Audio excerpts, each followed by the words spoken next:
morning, everybody. Hello. Hi, how's it going? Good, yeah.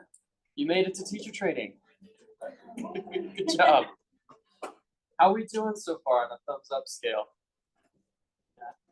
Yeah, good. Have you been taking classes? Yeah, great. It's okay if you're not. I'm just like checking in. If we haven't met before, my name's Caleb.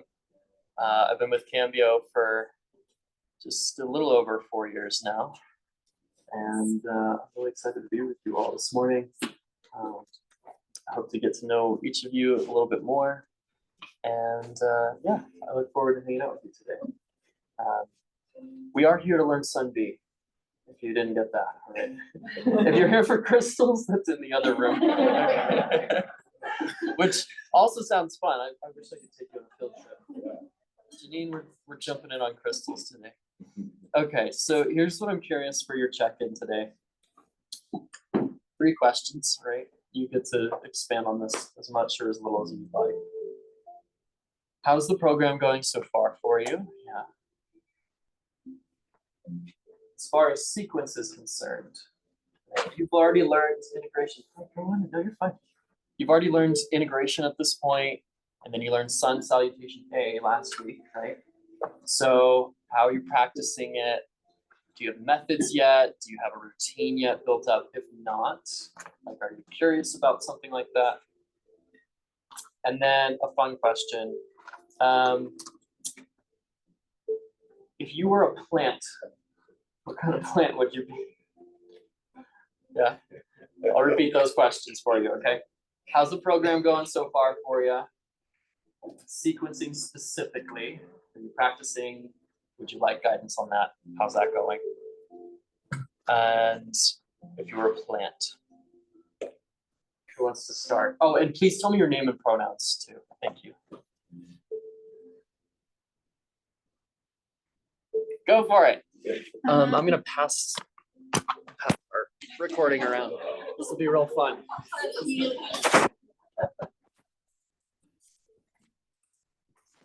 My name is Ashlyn. I use she, her, hers pronouns. I'm feeling pretty good so far. I'm a little nervous with the sequence memorizing. Right now, I'm working on kind of reading it to myself and saying it back to myself because I tried practicing with my family a couple of times. And when I got stuck on something, they just stare at me with that lead paint stare. And that made me more nervous. So your students should never do that to you, by the way. If they do, it's like you've probably been holding a really long time. And I think if I was a plant, I think I'd be an ivy plant because I'm very hard to get rid of. I like that. Thank you. Trevor, him. I'm a little behind, but feeling all right about it. Just been reciting back to myself and reading. It's on sale, but it's 21. Yeah. Pro Tarot 3/4 sleeve. Sorry, Trevor. Oh no, you're good. Yeah, just been reading back to myself, and I think with a bit more of that, it'll be fine. Plant would probably be a succulent because they're impossible to kill. I don't know about impossible. Oh, okay.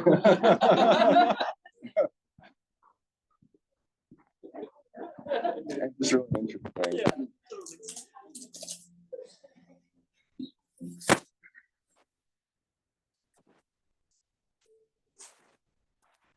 Hi, I'm Ben. Don't have to worry about looking at it. Yeah, my week is going good, and the sequence is going okay.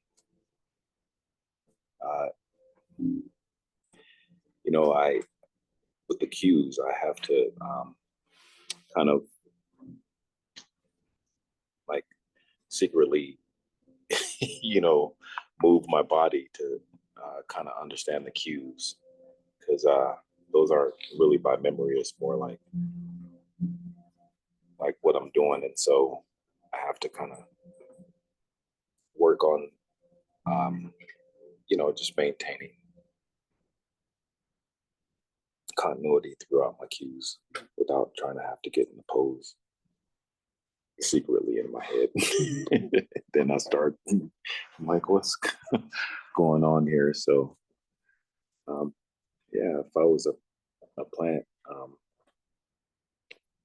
a few of them came to mind, but I like aloe. Thanks, Ben.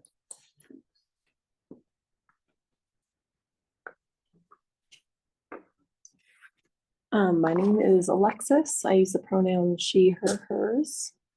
And I feel like I've been really enjoying the program so far. I think it's a lot of information, so I'm still like it's taking me a lot longer to process, but I've enjoyed it. It's fun to learn. And then as for the sequence, I feel like I'm pretty good at memorizing the postures and the breath. My problem is the cues and adjustments, which I just need to practice more of that. And then as for what plant I would like to be, I probably want to be a tree. And I think I'd like to be an aspen because I love how tall and skinny they grow, and I love how the leaves glisten in the sun when the sun hits them, and I like the yellow. So yeah. My name's Bethia, she, hers.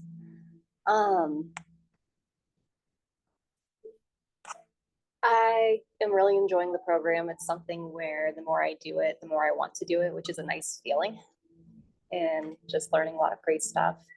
As far as the sequencing goes, I feel like I've practiced a couple times with people, which helps just having someone in front of you that you can kind of say it to and see them do it. And that kind of helps a little bit. But I think getting my hands on, like I'm good with integration. I feel like a week behind.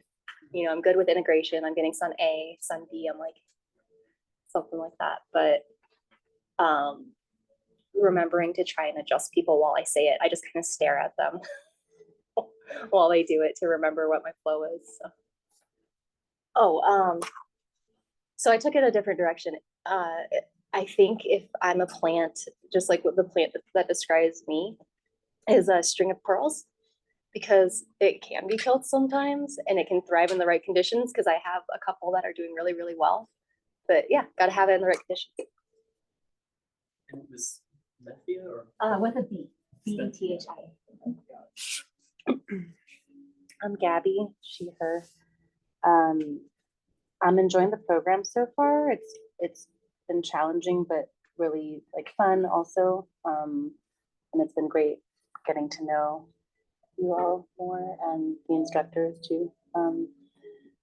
I also feel behind.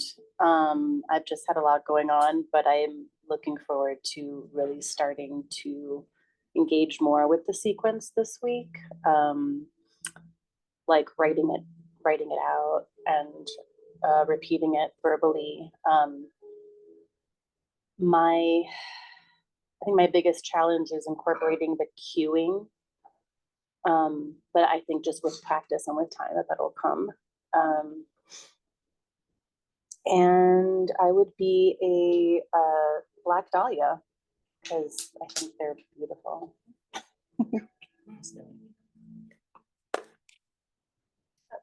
Hi. I'm Erin, she, her. Not only was I late, but I'm late to the class in general. I'm feeling like I'm running, but I'm enjoying it. So this is my second class at all. So I've done a lot of like catch up work. So I haven't memorized any sequence, but I've written them down and I've gone over them with myself, and I feel like I'm in a good place to start catching up. But I'm really grateful to be here, and I'm like looking forward to kind of meeting people. Showing up late today was not the best way to start that, but like I'm trying my best. If I were to be a plant, at first I thought I was going to say something like interesting, but then I had like a passing thought that I think I'd like to be a dandelion, because like I have a 3-year-old and every time he sees one, he picks it. And I just thought that was like more meaningful than I think I'd be whatever that else was popping up in my head. So that's me. Whatever you say is gonna be interesting. Don't worry about, I'm gonna impress people. Hi, my name is Hannah, she, her, hers. I'm enjoying the class a lot. I'm enjoying meeting everybody. I think it's a great group and we're kind of on the same path, obviously.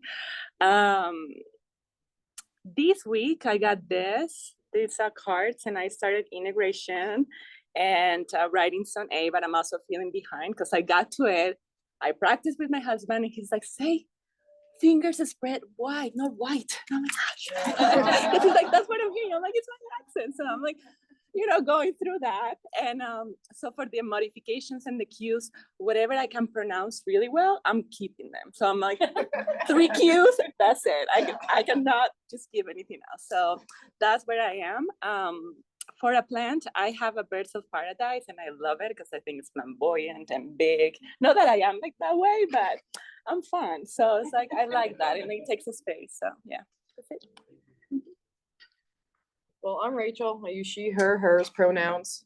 I'm also, enjoying the class, kind of similar to, I think, what we've heard so far. I feel pretty good in the sense of memorizing of cue, breath, pose, and whatnot. But the cues is definitely where I'm struggling and trying to not just be a robot and just, kind of quick firing of what's next.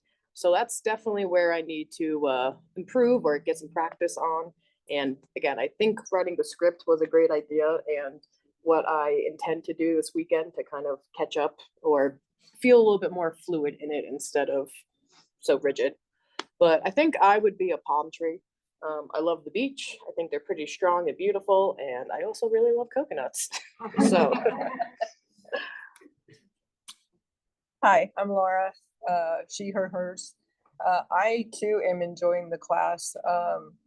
Even Tuesday night when we did chakras, that was pretty interesting, and going deeper into learning of the different chakras too. So my sequences, like she said, I've done a script, which has really helped me out a lot.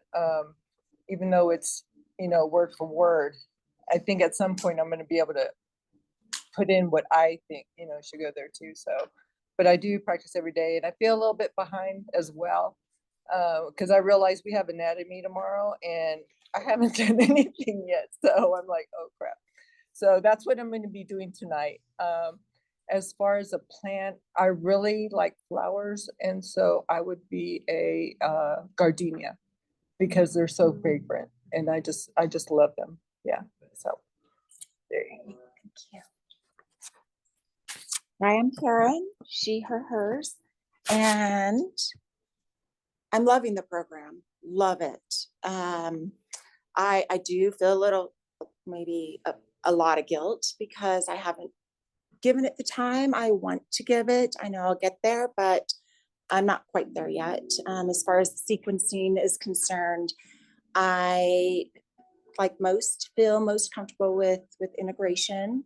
I went through and I started to try to get more comfortable with Sun A, and I know that's also behind, but I was I'm trying to learn how to learn again. So I'm like, do I write it down? Do I visualize? And I've been kind of doing, both. And then I tried to draw like characters, like in my mind, what maybe, if I was painting on a wall, what that would look like. And they're interesting. I can share with. I think they're more distracting than anything else, but it was fun anyways. As far as the plant, the first one that came to mind was aloe vera, and I love its healing powers. Not that I'm a healer, but I like and try to always be there. And I love how it has healed me and my family over the years. And it's just soothing, and it has a very important purpose. So I'm trying to find that too. I don't know you, but I have a feeling you're a healer. Hi, I'm Hope. Hers, she, her, hers. Same as everyone else. Like, I love the program. I'm gonna try to become a little bit more dedicated to doing my homework. It is hard, having a full-time job and then trying to do all the things. And I feel like life has gotten in the way of everything. But I do have integration memorized mostly until I start saying it out loud to someone else. I can do it on my own, but so I have to practice on that. But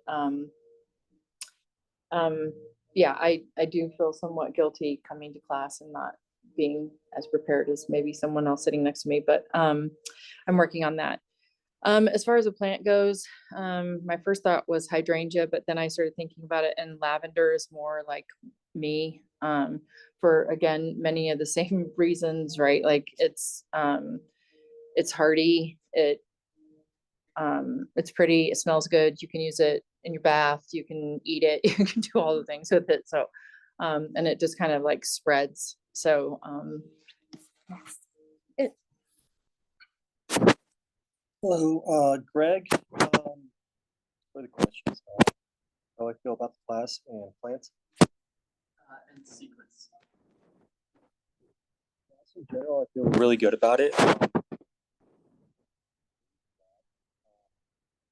should go into more detail about some stuff, but it's 200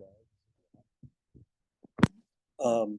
As far as the sequence goes, I could picture it in my head as soon as I try to do it or like speak about it. It's just hot air. It's just blah. So I think that's the biggest thing I have to practice. The cues, just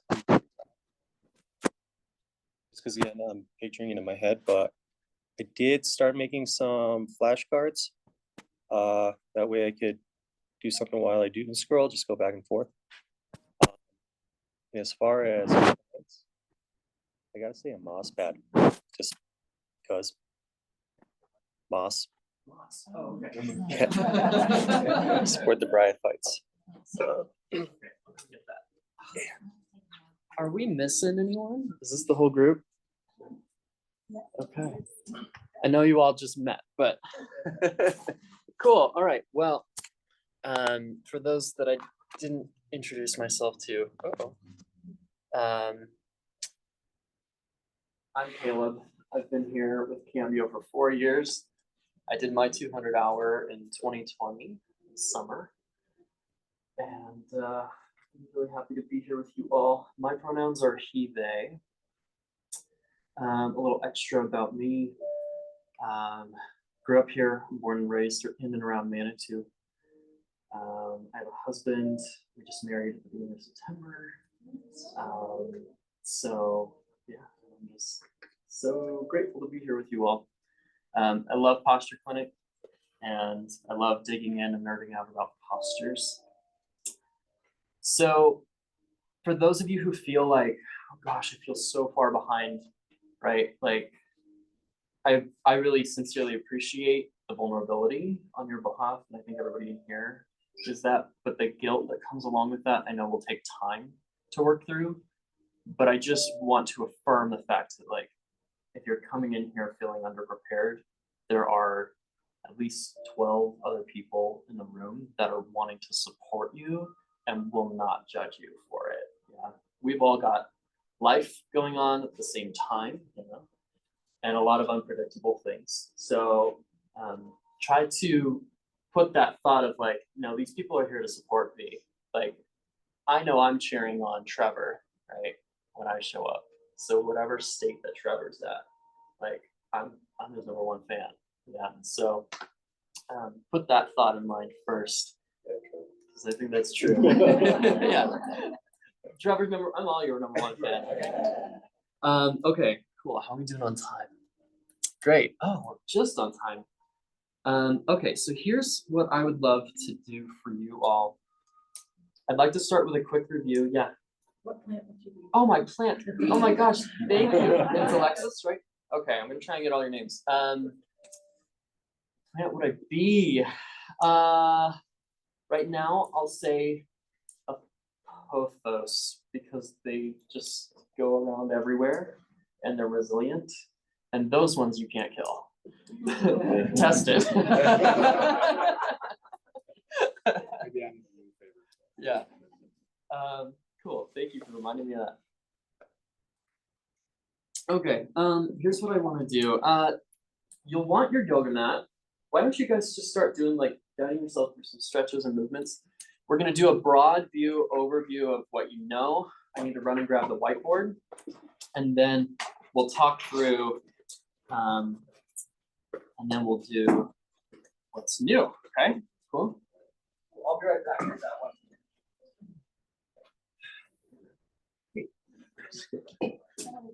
Oh, very yeah.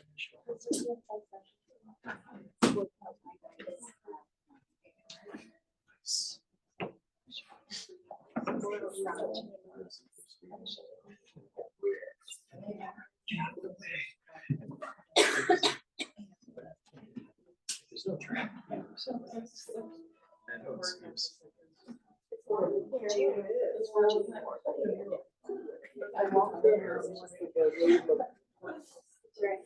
I know. Yeah.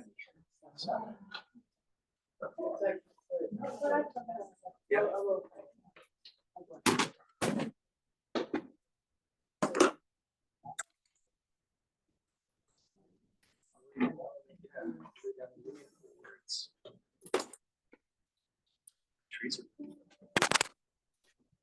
are okay.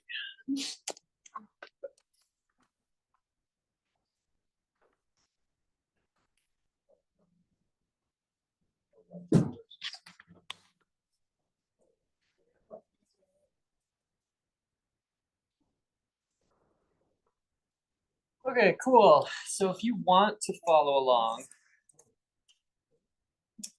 I'm just gonna be pulling initially from, I think it's page 108 in your handbook, but this is a good little challenge for your brains, okay? So we'll start broad spectrum overview, then we'll take a closer look at things. So you learned integration pretty early already, yeah? Integration is really just a handful of poses, right? So what's that first pose in integration really? Yeah, totally, okay. So you got child's pose. Now, 3 things are supposed to happen in child's pose when you're teaching. Can you remember what those 3 things are, or specifically you're gonna say 3 things? Yeah, Hannah. Ujjayi breath. Yeah, totally. Ujjayi breath. Oops, let's spell it right. Ujjayi breath. Okay, what else? Someone else. Sorry, you started on it then, yeah. This is a safe pose to come back to. Yeah, so you can take child's pose anytime, right? Or any pose really, but yeah, so we're talking about safety, so we can drop down to this pose, come back to child's pose anytime. What else are you gonna say in that? Hands-on adjustments. Yes, what, say more. I'm gonna be doing hands-on adjustments throughout the class. Please raise your hand if you do not want any hands-on adjustments. Yeah, so you're gonna give them option to opt in or out, right? Do we remember how we do that? They've got their head on the floor, right? So, yeah, Hope, say more. Yeah. Yeah, so you can see it. And you raise your hand high. I tell people to raise their whole arm because sometimes you'll get a person, they're just like, Like, and you're like, oh buddy, I didn't see that. So, right, so it helps you out. I say just raise your arm. But, okay, great, so you got that down. You guys are doing great. You ready to teach already? Okay. Child's poses in integration. What other poses are here before we get? Okay, tabletop, good. Cat cows, great. And then we kind of finish in down dog. Great, okay, cool. And down dog starts what? Sun A, yeah, you got it, okay, great. How many times do we do sun salutation A? Yeah, over here, Ashlyn. There's like 2 sequences you do, and you do the first one once, and then the second one twice, so you do 3. 3 total, yeah. You're gonna go through it, the whole thing 3 times, yeah? So 3 rounds. Okay, let's talk round 1. What's special about round 1 of Sun A? Yeah, even before we get there though. Yeah, exactly. So we're gonna sit in these poses for a little bit. So it's a little bit slower, right? Slower, about 3 to 5 breaths per pose. Now, what you were getting to, Alexis, there is a little thing that happens in here after round 1. What is it? So we've guided them all the way through Sun A. We get back to downward facing dog. We're gonna tell them to do what then? Not quite. It's something you'll do as a teacher. Not quite yet, Hannah. That's okay. I'll get you started. You're gonna ask them to drop to your knees. Why? Yes, that's it, Ben. Demonstration, right? You're gonna demonstrate the options for vinyasa, right? Is this sounding familiar? Okay. Cool. Okay, so you're gonna demo. Right, so this first round, you will teach them, like Alexis said, to go through baby cobra, or all the way to the stomach and then take baby cobra, then push back to downward facing dog. Then we drop them down to their knees and we do a quick demo of their options for vinyasa, right? So the first option, what can they do? Or one option. Yeah, so high plank to low, baby cobra, downward facing dog, right? What's another option, second option? High plank to low plank and then upward facing dog. Exactly, right? So high plank to low plank, also chaturanga, right? Up dog, downward facing dog. What's the third option, y'all? Just go straight to. Skip it. Yeah. Skip. It's my favorite. I taught high schoolers for years. They loved option number 3. Right. So demo the options for half series, also known as a vinyasa, right? And then rounds 2 and 3, what's special about them or important about them? You've already said it.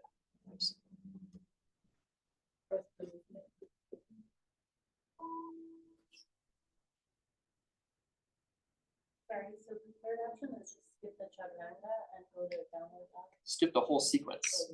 Yeah, right. So like if they're coming into forward fold and they step back, right?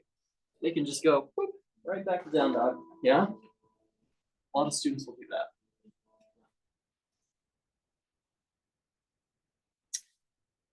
Why is it called the half series?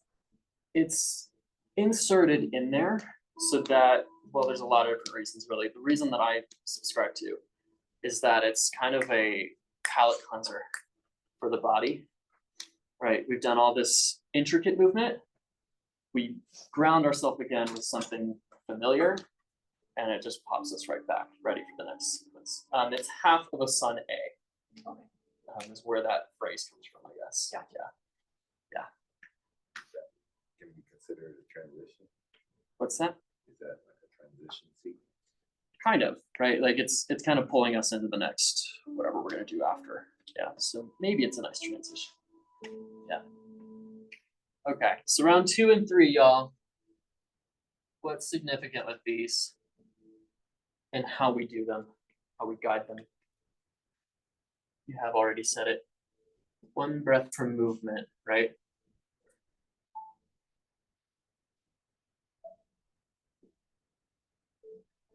And then we're at our sun B, which is where we're at today.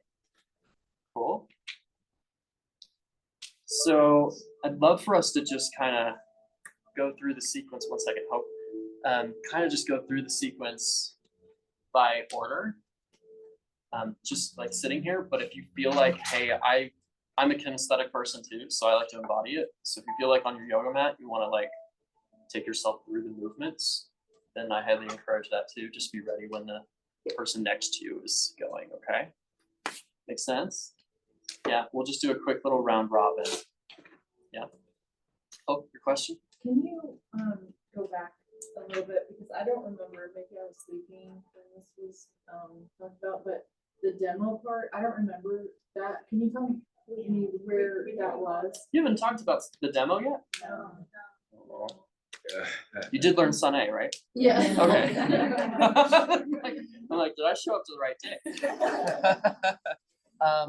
Yes. I mean, I understand it, but I don't know where we're supposed to insert that. Yeah. So when we do our round robin, we'll pause there and then I'll go through it with you guys. Okay. And then I'll show you this time like how I would do it. So then you can take some notes on like an effective option for it. Yeah, I won't say like the way to do it. Yeah. There's many ways to do it. Okay, so I encourage you to do this as off book as you can. So if you can, like maybe you just have this breath pose list here, but you're trying to your own level of comfort to like only reference it when you really need it, okay? But if it helps you to like read it while we're going through this, I completely understand that too. Cool. We're just gonna go breath, pose for this, okay? Cool. We'll do it as a group. Yeah, so like Ashton will start with inhale, this pose. Then Trevor will go exhale, this pose. Yeah.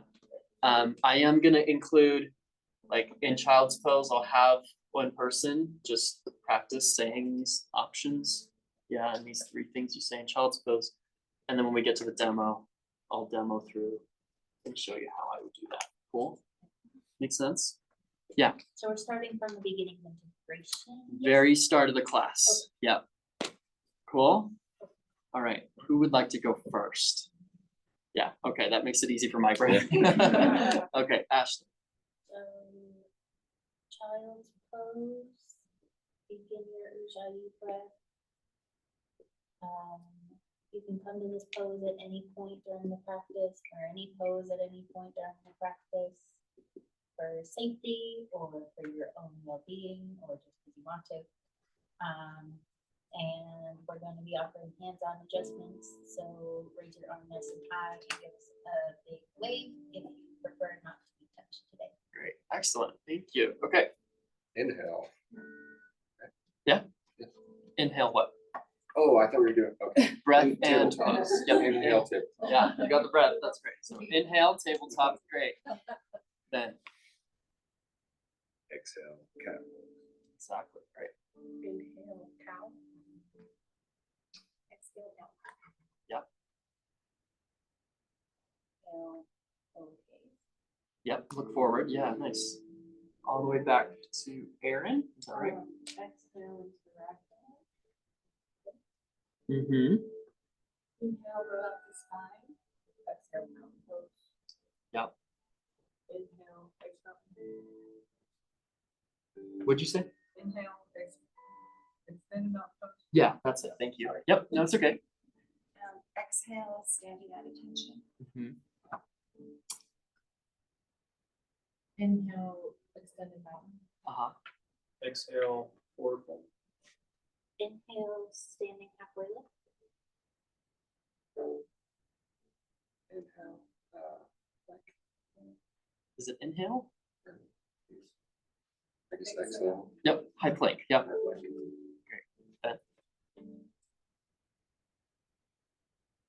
Exhale. Low plank. Yeah. So let's look at that. So there's kind of a double exhale there. Do you see that? Okay. Couple of notes on that. Some in the tradition, you're building up breath retention long enough to be able to go all the way from forward fold high plank down. Some people might need to slip in a little inhale there. That's totally fine. Yeah. But in tradition, it is just one big extended exhale. So that's why there's a double exhale there. Yeah. Cool. All right. Thank you. Alexis. Yeah. Inhale, baby cobra. Great. I'm setting you up for a trick. Sorry. So this is where you were going to drop them down to your knees, right? So we just did one full round of Sun A. We've gotten back to down dog. Okay. So then as the instructor, I'm going to say, hey, everyone, drop down to your knees. I'm going to do a quick demo of your options for the half series, or also known as a vinyasa. Okay. Option number 1. And let me just say, any of these options can be done on the knees. You can also do them with the knees lifted. It doesn't really matter. Option number 1 is just like we did. After forward fold, we lower all the way down to the stomach. And inhale, baby cobra, a little to no weight in the hands. Feet stay on the mat. Exhale, press to downward facing dog. Option number 2 is a chaturanga to up dog, pressing back to down dog.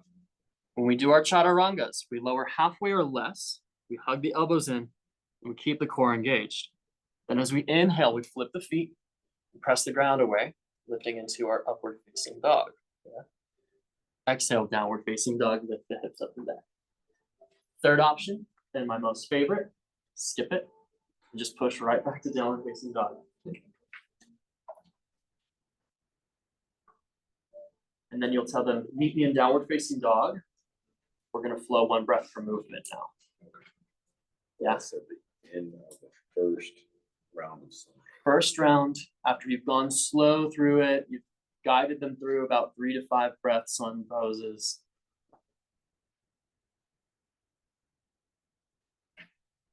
Yes. What was option 1 again? So option number 1 is high plank, lower to the stomach, baby cobra, downward dog. Option number 2, chaturanga, up dog, then down dog. Option 3, skip it. Cool? Yes, Karen. Thank you. Okay, so then when we begin round 2, that's when we drop down between the options. When do they have the ability to insert the option? Is it after? So it's after. After plank. Okay, thank you. I just wrote down. Yeah, so now at this point, anytime you teach or cue through the half series, they will know, okay, I can do either lowering all the way down to my belly and then pressing the baby cobra and pushing back. I can skip it. I can do the second option.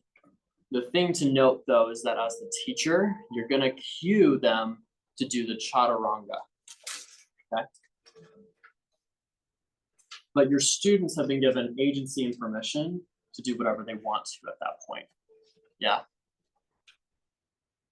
More on that later. Yeah, that'll make sense when we get into these next rounds. Cool. Yeah, okay. So I think, honestly, I think, Gabby. Yes? Okay. So Gabby, we get them back into downward facing dog. We're gonna start round 2. Okay. Inhale, gaze forward. Exactly. Yeah. Aaron. Exhale, hands to feet to forward, forward. Feet to hands, but that's good. Oh.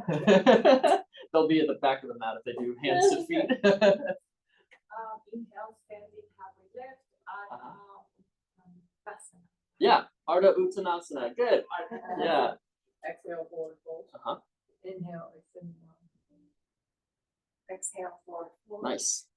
Inhale, standing. Just decided I'm gonna do this for you guys. Yeah. Halfway lift. Exhale. Then a plank. Yeah. High plank to low.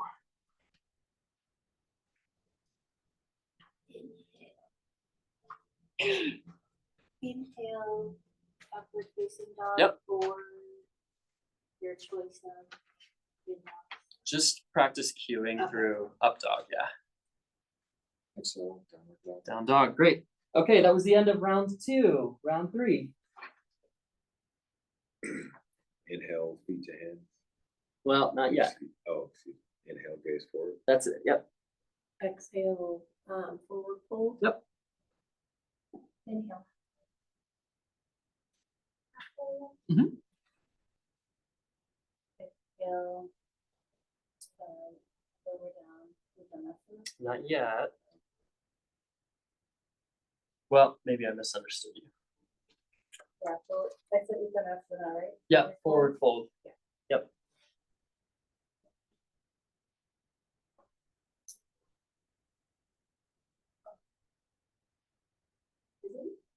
Oh, I'm so sorry.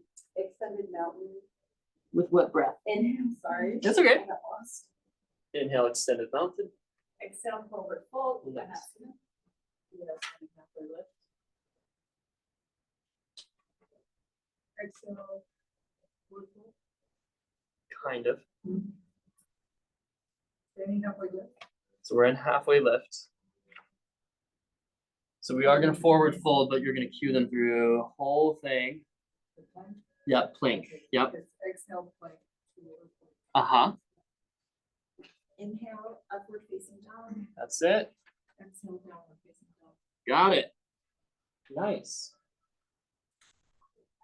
That's 3 rounds. Yeah, quick question. So when you're going from that halfway lift to high low plank, can you just say chaturanga? Or do you have to say all of that? You wanna write this down, okay? This isn't the only way to do it, but it's a very succinct way to do that, okay? Inhale, halfway lift. Exhale, high plank to low. Because that's gonna give them permission to either chaturanga or lower to the stomach. Inhale, up dog. Exhale, down dog.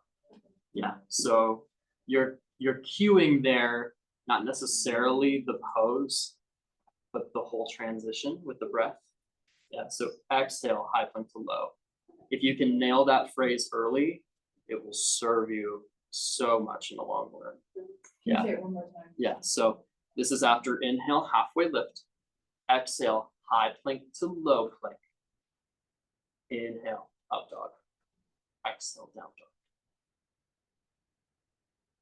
Yes, Hannah. So I have a question. For the second and third round of song A, I see that you say halfway lift and not standing halfway lift. Mhm. Like for me, because in my second image, can I be more standing from the second and third round? Can I Yeah, say because halfway lift? when you're cueing their breath, yeah, that's fine. Yeah.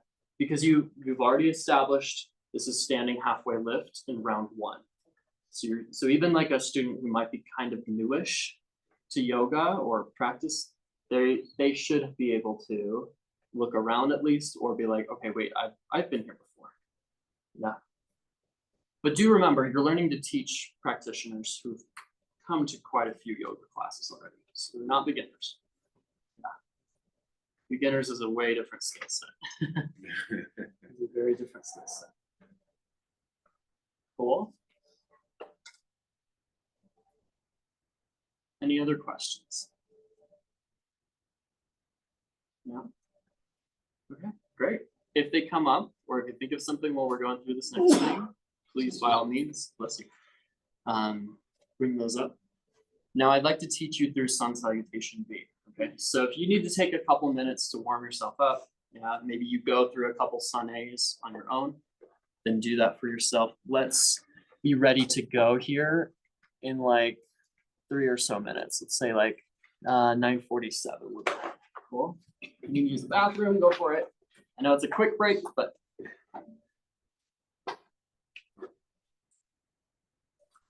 What do you teach? I taught high school yoga and dance from 2022 to 2024, May of this year. Do you like it? I loved the kids. Yeah. Loved doing it. They had low enrollment across the school, and I was one of 5 PE teachers. So my program. That's always the risk. My boyfriend's a art teacher, so he always like considers that a little bit, but it's his first year teaching art, which is teaching me through fives. But not everyone chooses to be there, you know, it's some visual kids are like jerks. Yeah. Yeah, yoga was the same way, but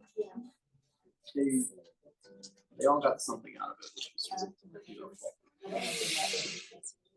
At the very least. Yeah. Well, and they had longer classes, it was an hour and a half long. And I didn't allow phones for obvious reasons, so. Yeah, but they would, pretty early on, they would understand why, and we would just jump into it and be like, an hour and a half of the day, when they're not here, plugged in. It's beautiful, yeah.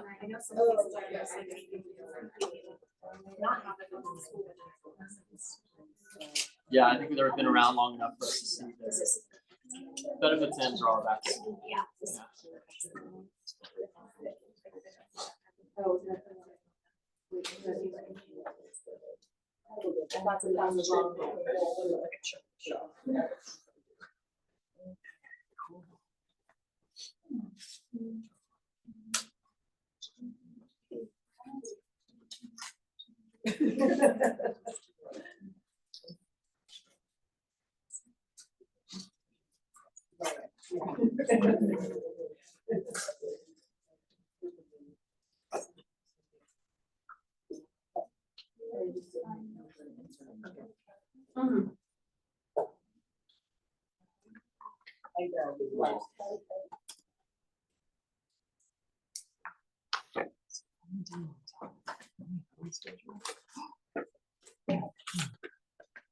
Yeah, great, okay. I'm actually a little bit ahead on schedule, so would it be helpful, you can say no, for me to teach you through Sun A? So Sun A, and then we'll just go straight into Sun B, yeah? Cool, all right, great.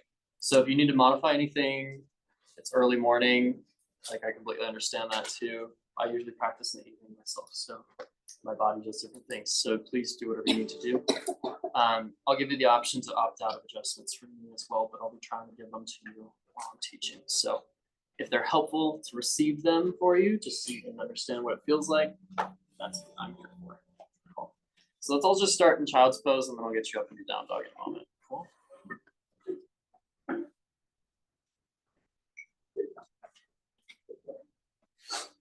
So take child's pose however you like. Yeah, big toes to touch, knees out wide. Reach your arms long on the floor in front of you. If you need a prop under the ankles, sometimes that helps. Or the knees, maybe a blanket under the knees.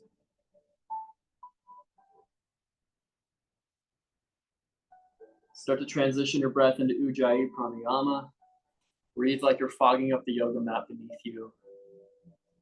The breath becomes slightly audible. Know that you can drop down to this pose at any point through class. Today, I'm also going to offer hands-on adjustments. These are encouragements for safety in your practice and maybe a deepening of sensation. But if you'd like to opt out of these for any reason, please let me know by raising an arm high so I can respect your space. Thank you so much. Know that that consent's ongoing. Waking off, something doesn't feel right, just don't want to be touched. That's fine. Spend a couple more breaths here. Full inhales, deep into the belly. Exhale softly out.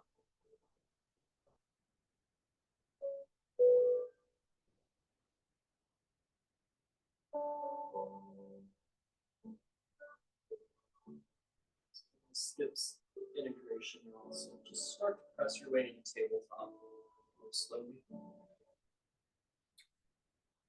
You need a little bit of movement here. You can take some cats and cows for yourself.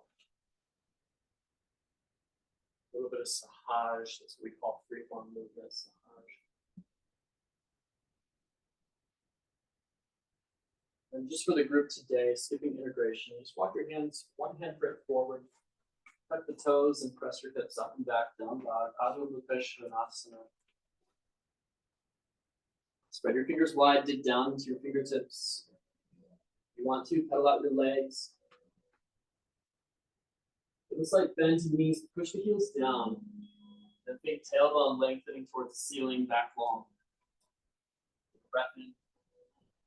Side out, let it go. More of those, big inhale. Let it go. Beautiful. All right, inhale, start to look forward. Exhale, tiptoe your way to the top of your mat. Take your time getting there. Once there, ragdoll the upper torso, let the upper body hang heavy. If you have any preference of arm position, you can find those now. Sometimes it's nice, pinkies on the grips of the elbows. Keep a slight bend in your knees even in this pose. Then release the crown of your head down. Shake out the head, yes. Shake it out, no. Shake it, maybe. I don't know what that looks like. You can explore. Take one more breath in. Side out, release the hands down to the floor. Now slowly inhale, roll up to standing. Feel the bones stack one on top of the other. When the head lifts, shrug the shoulders up into the ears and then draw the shoulder blades down and back. Stand tall, Tadasana pose, mountain pose. Fingers and toes spread wide. Arches of the feet press down. Slight engagement to the inner thighs. Low ribs pulled in, shoulders relaxed. Inhale, extended mountain. Reach the arms high above. Remember to keep the shoulders away from the ears and neck. Lengthen through the crown of your head. Reach through the fingers. One more inhale. And exhale, hands to heart center. Samastiti. Dedicate your practice today. Maybe today is permission to explore something new, to be vulnerable in the fact that you're learning. That can be an uncomfortable place sometimes. It's okay. With that, we'll start to flow a little bit. Inhale, sweep the arms up to the sky, extended mountain. Exhale, forward fold, hinge the hips, reach long. Inhale, halfway lift. Think number 7 shape in your body. We'll hang out here for a couple of breaths. Squeeze the shoulder blades towards each other, and then feel the shoulder blades pull down the back. Look towards the top edge of your mat. Keep the back of your neck long. Take a breath in. Then exhale, forward fold. Plant your hands, step your feet back, high plank. Hold it for a moment. Take a breath in. Then exhale, lower all the way down to your stomach. Drop to the knees first if you need to. Good, untuck the toes. Set up for a couple rounds of baby cobra. Inhale, peel the chest off the floor, little to no weight in the hands. Exhale, lower down. Same movement, 2 more times. Inhale, baby cobra, peel the chest off the floor, kick the toes down, squeeze the glutes, good. Exhale, lower. Last time, inhale, baby cobra, pull the elbows towards each other, squeeze the shoulder blades, that's it. Exhale, down dog, tuck the toes, press your hips up and back. Take a breath in. Take a breath out. Nice, everyone. Good. Drop down to your knees for a moment. I'm just going to demo your half series. This is a little series we do in between sequences. You have some options for it. Option number 1 is just what we did. You'll go high plank, lower all the way to the stomach. Then inhale, baby cobra.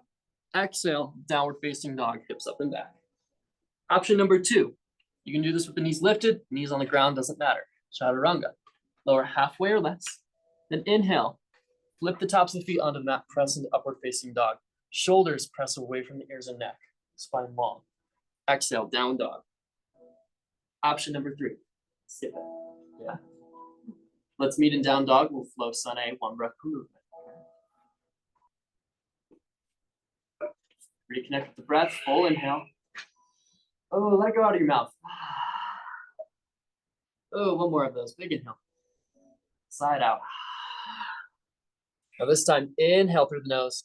Exhale through the nose. Here we go. Flowing. Inhale, look forward.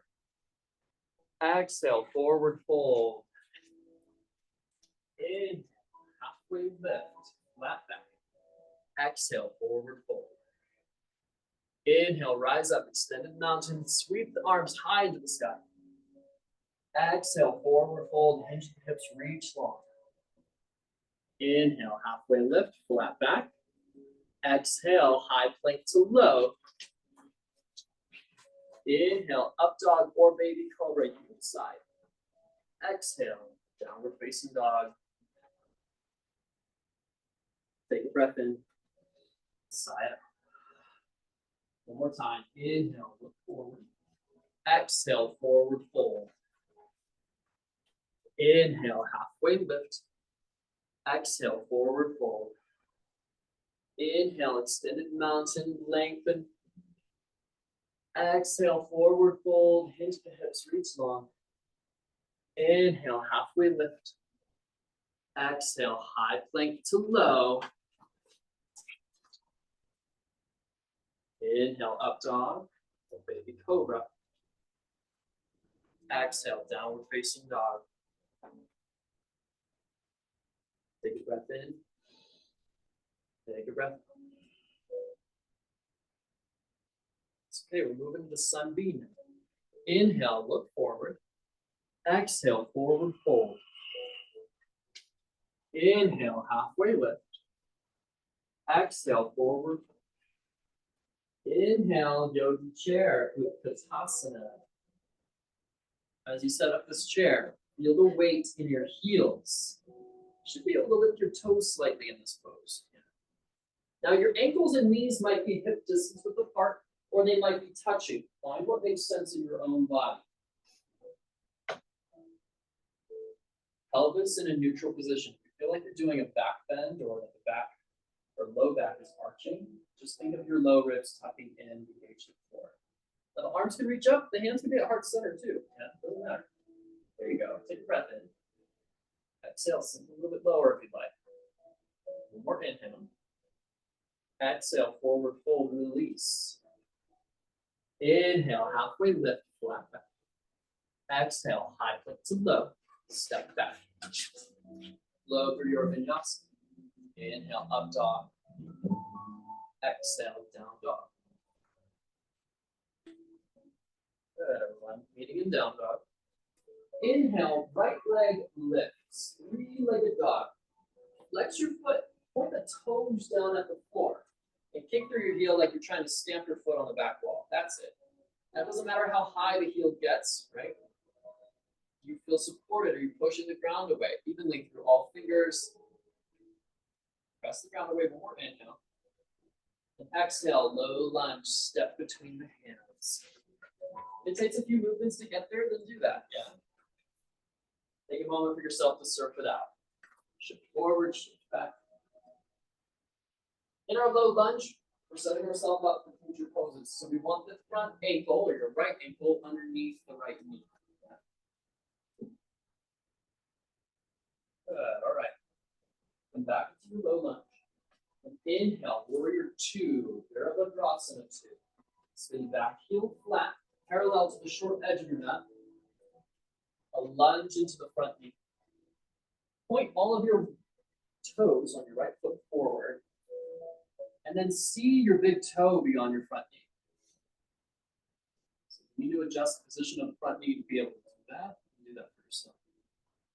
Engage the inner thighs by squeezing them towards each other. Shoulders over the hips.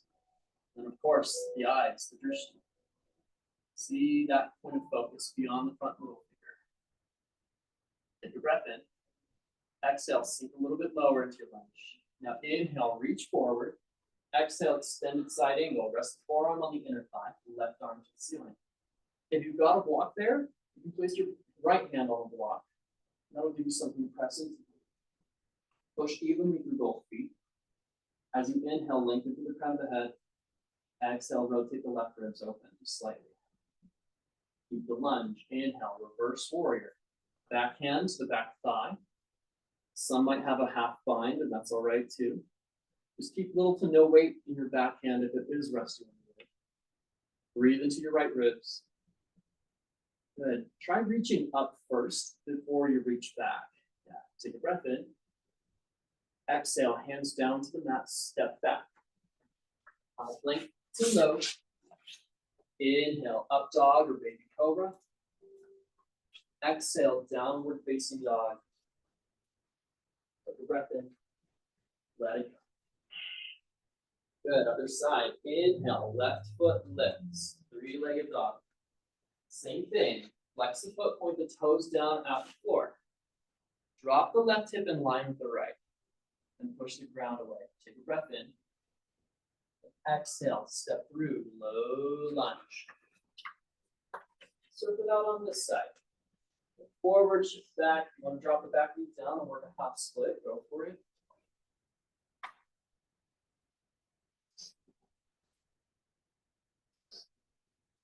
Find all the cracks and pops. Do we have any glow sticks in here today? Good. And make your way back to low lunge. Back knee lifted, back toes touch. Inhale, warrior two. Spin the back heel flat, parallel to the short edge of your mat. Torso rises. Embrace the fact that this side might feel a little bit different, right? So see that your back foot is truly parallel to the short edge of the mat. Or you can even slightly point the right toes forward. Like on a closer to a 45-degree angle. I'll break that down later for you all, I'm curious. Rotate the front knee over the front middle toes, then squeeze the inner thighs. Breath in. Exhale, sink a little lower. Inhale, reach far forward. Exhale, extended side angle. Rest the left elbow on the front thigh. Right arm reaching towards the ceiling. Inhales, lengthen through the crown of the head. Then exhale, slightly rotate the heart open. That's it. You got it. One more breath in. Keep the lunge. Exhale out. Inhale, reverse warrior. Back hand to the back thigh gently. Try reaching up first as on an inhale to lengthen. Then exhale, maybe you start to find that tilt towards the back of the rim. All the while, rotate the front knee over the front middle toes. Stay strong in your lunge. You got it. One more breath in. Exhale, hands down to the mat. Step back, high plank to low. Maybe you're starting to skip this. And you're like, oh, you're gonna push right back to down dog. You're gonna conserve my energy. That's fine. Make that choice for yourself. We did down dog together. Take a breath in. Side out, let it go. Okay. One breath per movement now. Inhale, look forward. Exhale, forward fold. Step walk or hop to the top of that. Nice. Inhale, halfway lift, flat back. Exhale, forward fold, release. Inhale, yogi chair, Utkatasana, right into it. Exhale, forward fold. Inhale, halfway lift. Exhale, plant the hands, step back, high plank, vinyasa. High lift to low. Inhale, up dog or baby cobra. Exhale, downward facing dog. Inhale, right leg lifts. Exhale, low lunge. Inhale, warrior two. Exhale, extended side angle, reach forward, open up the heart, good. Inhale, reverse warrior. Exhale, hands down to the mat, step it back. Vinyasa or skipper.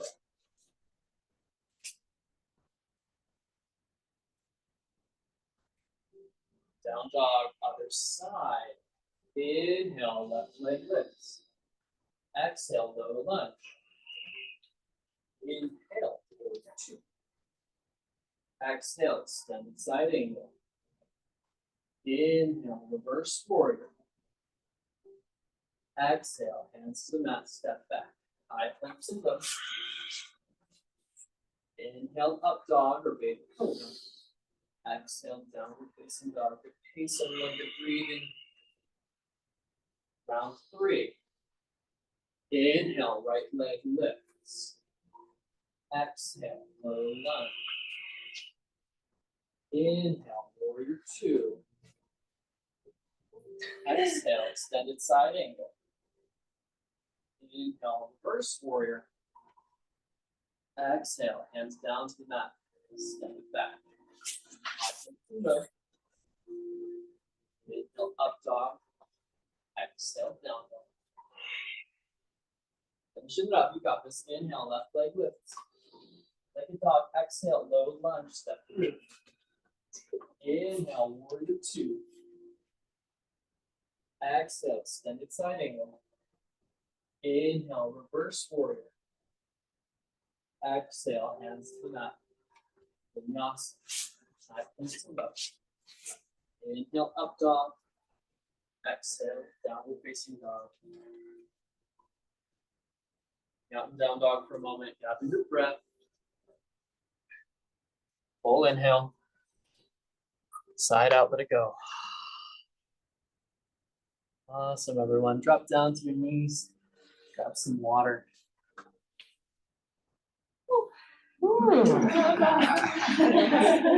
Good morning.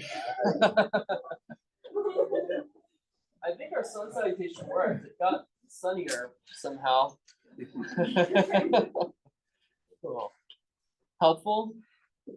Yeah, okay, great. So, let's take just a couple moments. If you need to use the restroom, go for it. Let's reconnect again in like 3 minutes, so I can get set up to go through postures one at a time with you all. Cool.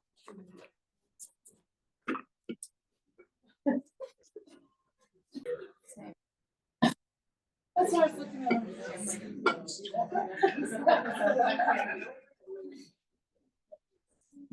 I love how it's not even talking. I did that yesterday.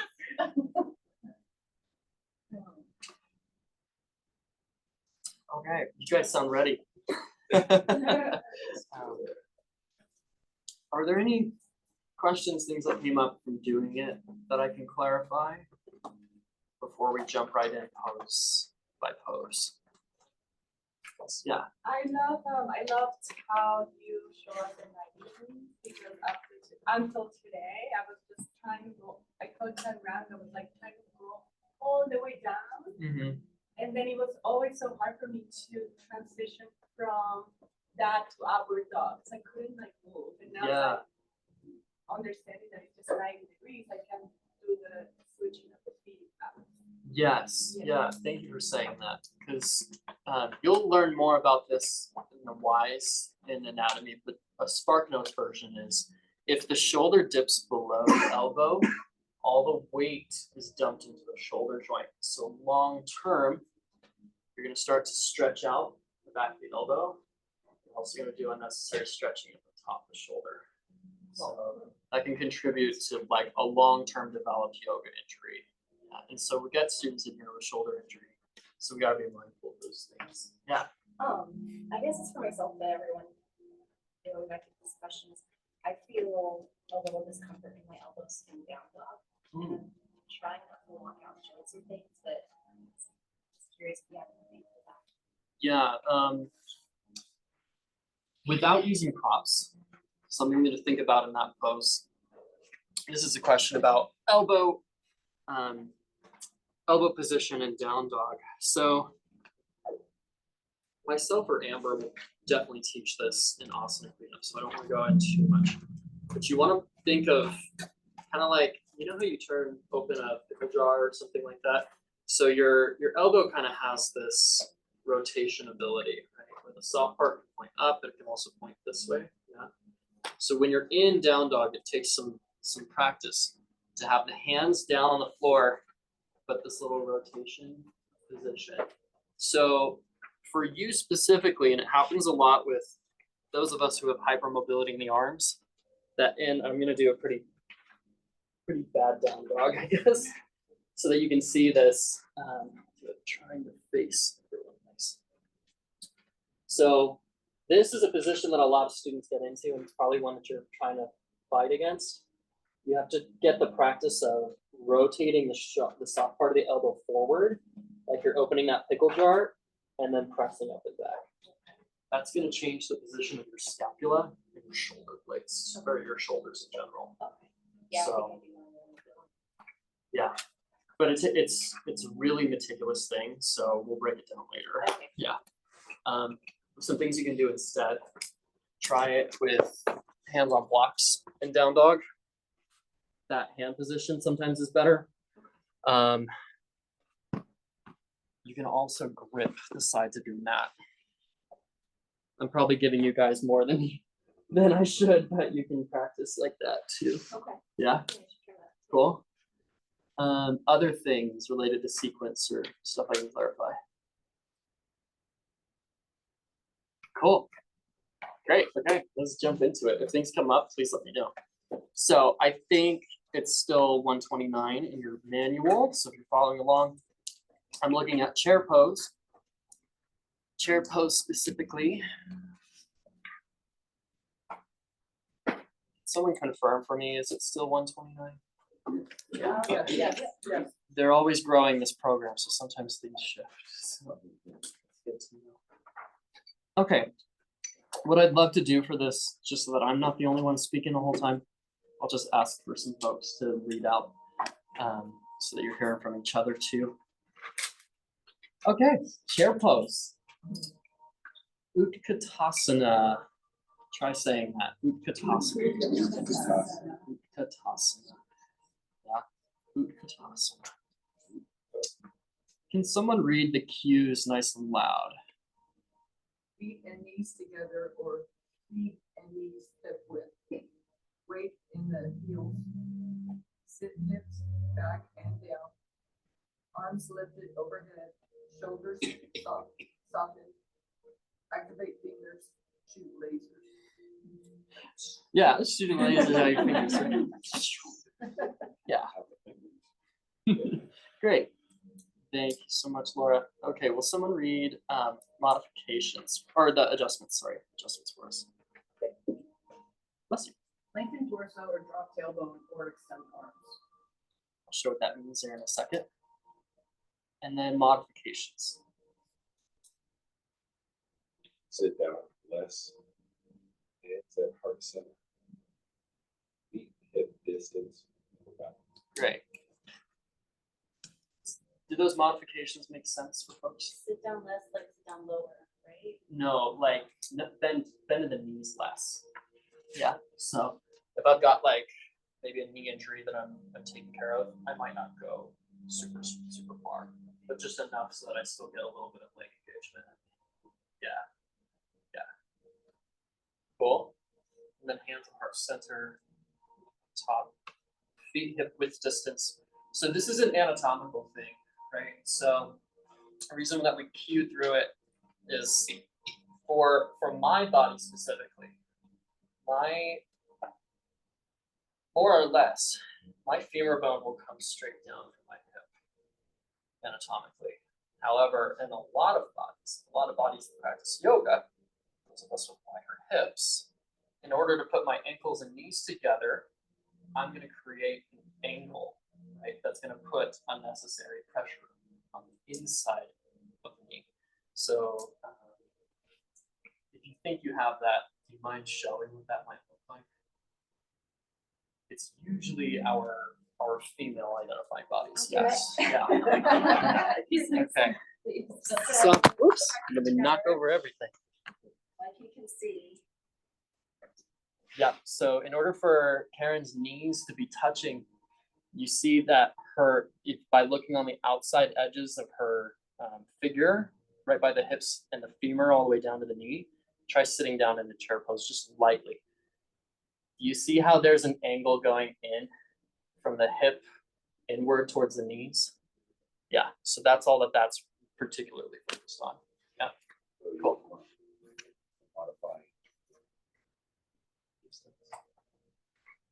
Mhm. Yeah, so it's gonna help her keep bone structure alignment better than touching. Yeah. Yeah, for some people. Mm-hmm. Okay, adjustments in this pose. Do I have a volunteer to receive the adjustments in this pose?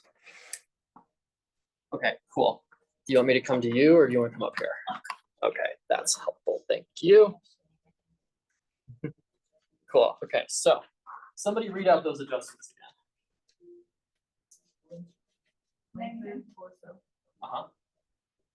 Lengthen torso is option 1, right? Or drop tailbone or extend the arms. Yep, great. Okay, so this is very similar. Here, take a break for a second. This is very similar to your adjustments for extended mountain.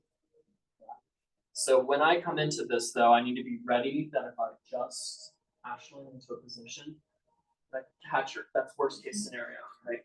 Because I am going to be adjusting for structure. So option 1 is that I adjust this hip tilt position. So some people, when they get into this, think of poking your tailbone at me. Yeah, they get this really dramatic curvature to the low back. And so we want to engage the glutes and the low core muscles in this pose so that you can sit upright. Another way that I adjust that is I come in at the ribs and I help lengthen up, but continue to sit down. Yeah. Great. And then arm adjustment might just be depressing down the shoulders. Yeah. Or I can come up here on the triceps and help rotate the arms, reach the arms. Yeah, extend the arms even more. Yeah, there you go. You'll see this a lot. Cool. And all that rotation's doing here, can I readjust you again? Yeah. Great. So you can face that this way so you can see the back of you. So if she comes into this, I'm adjusting hip position. Yeah. Ribs, pulling the ribs in, engage your core. Relax the shoulders, extend the arms, and rotate the biceps up. Yeah. See all those little. Yeah. Cool. Take a break. Thanks so much. Give her a round of applause. Yay. That's one where you might adjust the hips, and then you adjust something on the ribs, and then the hips are going to move, and you're going to have to go back to the hips. So like that's a very normal thing. Yeah. Cool. Any questions with chair pose? Great. It's a finicky pose. Yeah. I heard, and I don't know if it was this pose in particular, but I remember hearing you say something like press your thighs together, not necessarily, or press them inward, not to touch, but like engage. And I liked that. Yeah, I talked about that in Warrior 2, but it's here as well, right? So an activation of the inner thighs. If I'm trying to really power up this pose, I might tell people to put a block in between their legs for chair, and that's going to make it real tough. Okay. Is that so? Are those cues listed further back in here? I No, just wanted to remember where you said they were it. extra nuggets from me. I So loved it. I loved it. So Warrior is where you say it. yeah, I'll reference that later. Okay. Yeah. In chair pose, your spine is straight for the most part. Is I see sometimes you have to sit straight down here, but then about sit further back, and I see it. And it looks correct, but So you're talking like if I'm getting in a chair like this. Yeah. So yeah. Some people will. The goal here is that we are supporting or building up the core strength while keeping a different position in the lower body. So ideally, there's a phrase, you'll hear it a lot, mountain pose in the upper body, lower body doing something else. So this is one where we're keeping mountain pose and the torso to the best of our abilities, but we're trying to take out this this natural curvature that can happen, or if we're not careful, at a low back by pulling the ribs in and staying upright more so. But to your point, some people, when you tell them to drop down, they'll take that as going forward more. Not necessarily wrong, just not really what we're trying to work on in the pose. Yeah.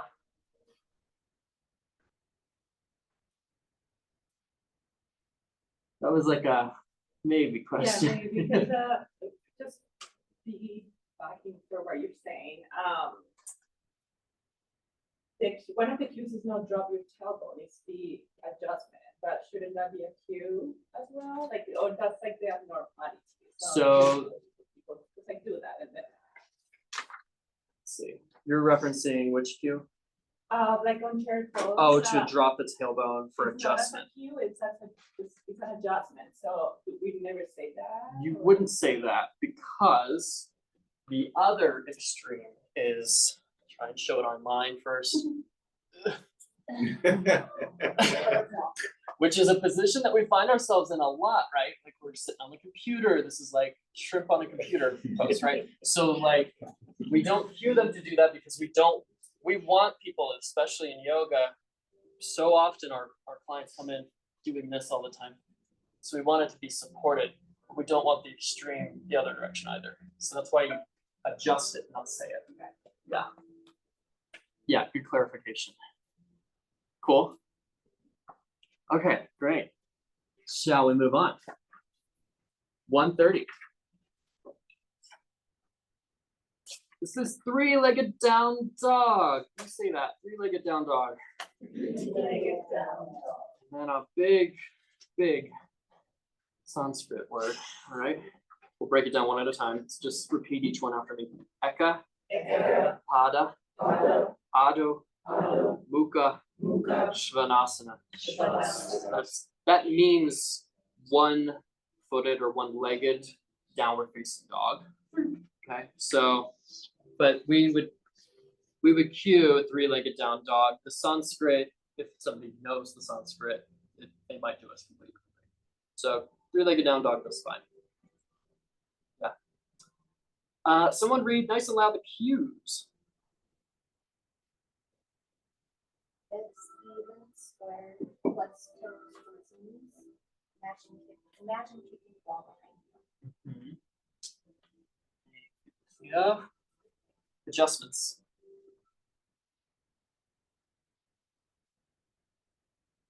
Read the adjustment. Yeah, hope. Have students press into hand with foot drop, drop the hip of left leg to square hips. I will show you what that means. Yeah. Modifications. There aren't any. Right. You can always, sometimes you have a student where that's really difficult on the standing knee. So if it's better for them, they can just do it like tabletop with a lifted leg. And that's just as fine. That's all I'm gonna give you for that. Cool. Adjustments. Can I have a body be a demo for adjustment in this pose? Don't all jump at once. Yeah, thank you, Hannah.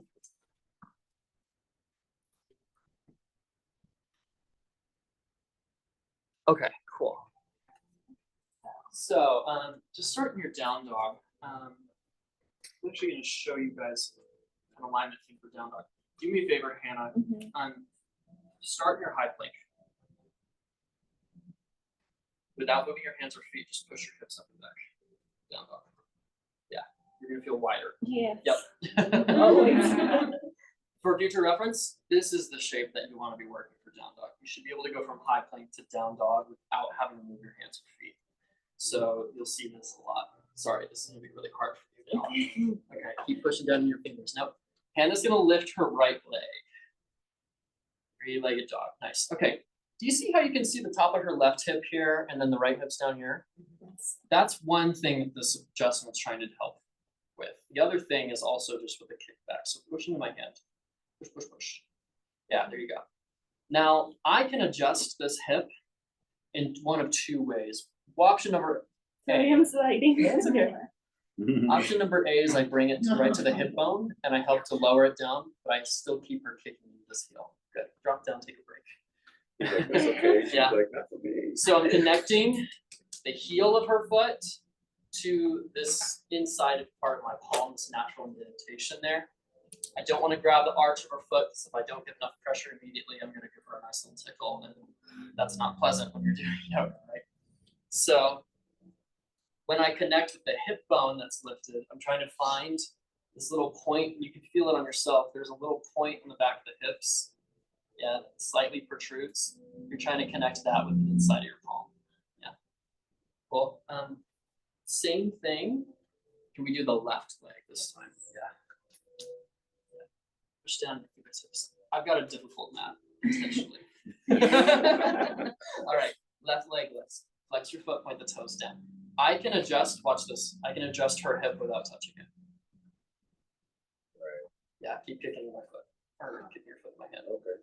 So I can also control the leg position. If she's truly kicking into this hand, I can rotate the whole leg just from that pressure. Cool. And that almost fixed the problem. She can even go a little bit more. Keep kicking the mic down. Yeah. Push the ground away. Push. There you go. Nice. And lower. Nice. Thank you. An opportunity to play with that with each other here in a moment. Okay. Did that make sense, Hannah? Did you feel the hip drop? Cool. It's not wrong to lift the leg or lift the hip. It's a different pose. And some people will do it some people, a lot of people will do it all the time, thinking that they're getting their leg higher, and that's the intention. You don't need to, it's not necessary. Yeah. Because otherwise, you're just activating one side of the leg when you lift the hip. Whereas when the hips are closed and you're kicking the heel higher, you've got the glutes, inner thigh, and external thigh activation working. Yeah, Do you ever do that adjustment by just finagling the hips. It would be really awkward for me to get in there, like in an efficient way. It's really efficient for me as a teacher just to right there. Yeah. Cool. Hey, what's up? How's it going today? Good. This is Morgan. Have you met Morgan? Hello, this is my friend Michelle. And Michelle. We met in middle school. We were 13 years old, and she's here to take it. Morgan does, is it mobility fusion Mhm. and adaptive yoga? Yeah. She's Let a me wonderful know. resource.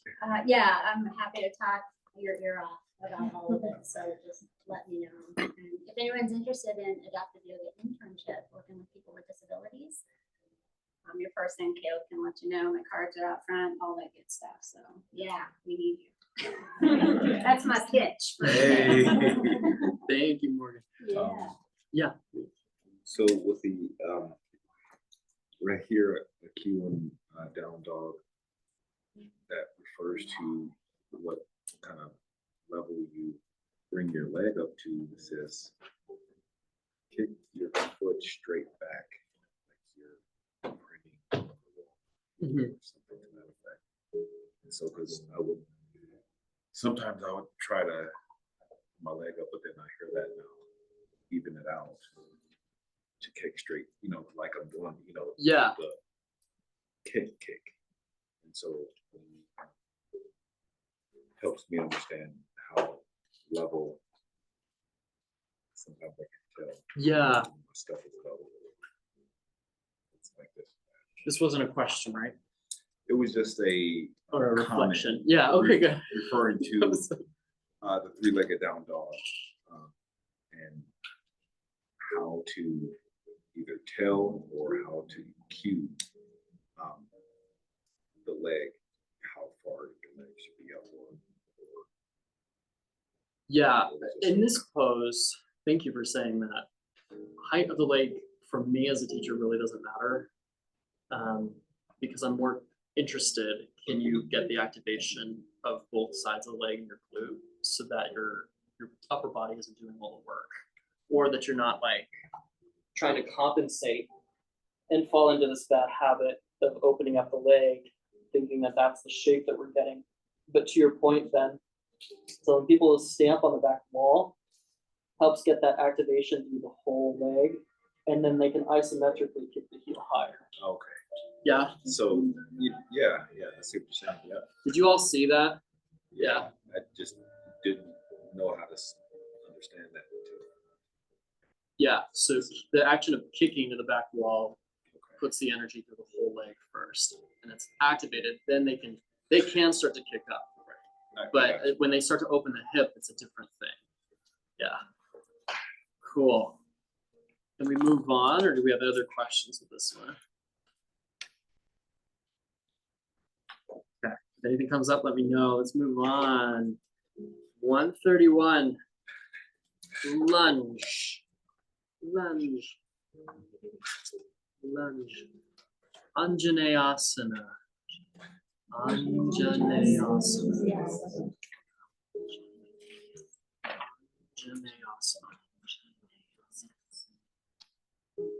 Can someone read the transition cue? Nice and loud. Put between hands. It's an important step. Yeah. Good. Cues. ankle stacks under the knee, back leg engaged, level hips? Great. Thank you. And adjustments for this one. Motion to walk foot forward, bring your foot to my hand, pull up on back thigh, press down on front hip. Great. Thank you. I'll show that. And then modifications for this one. Yeah, bring blocks underneath the hands. Good.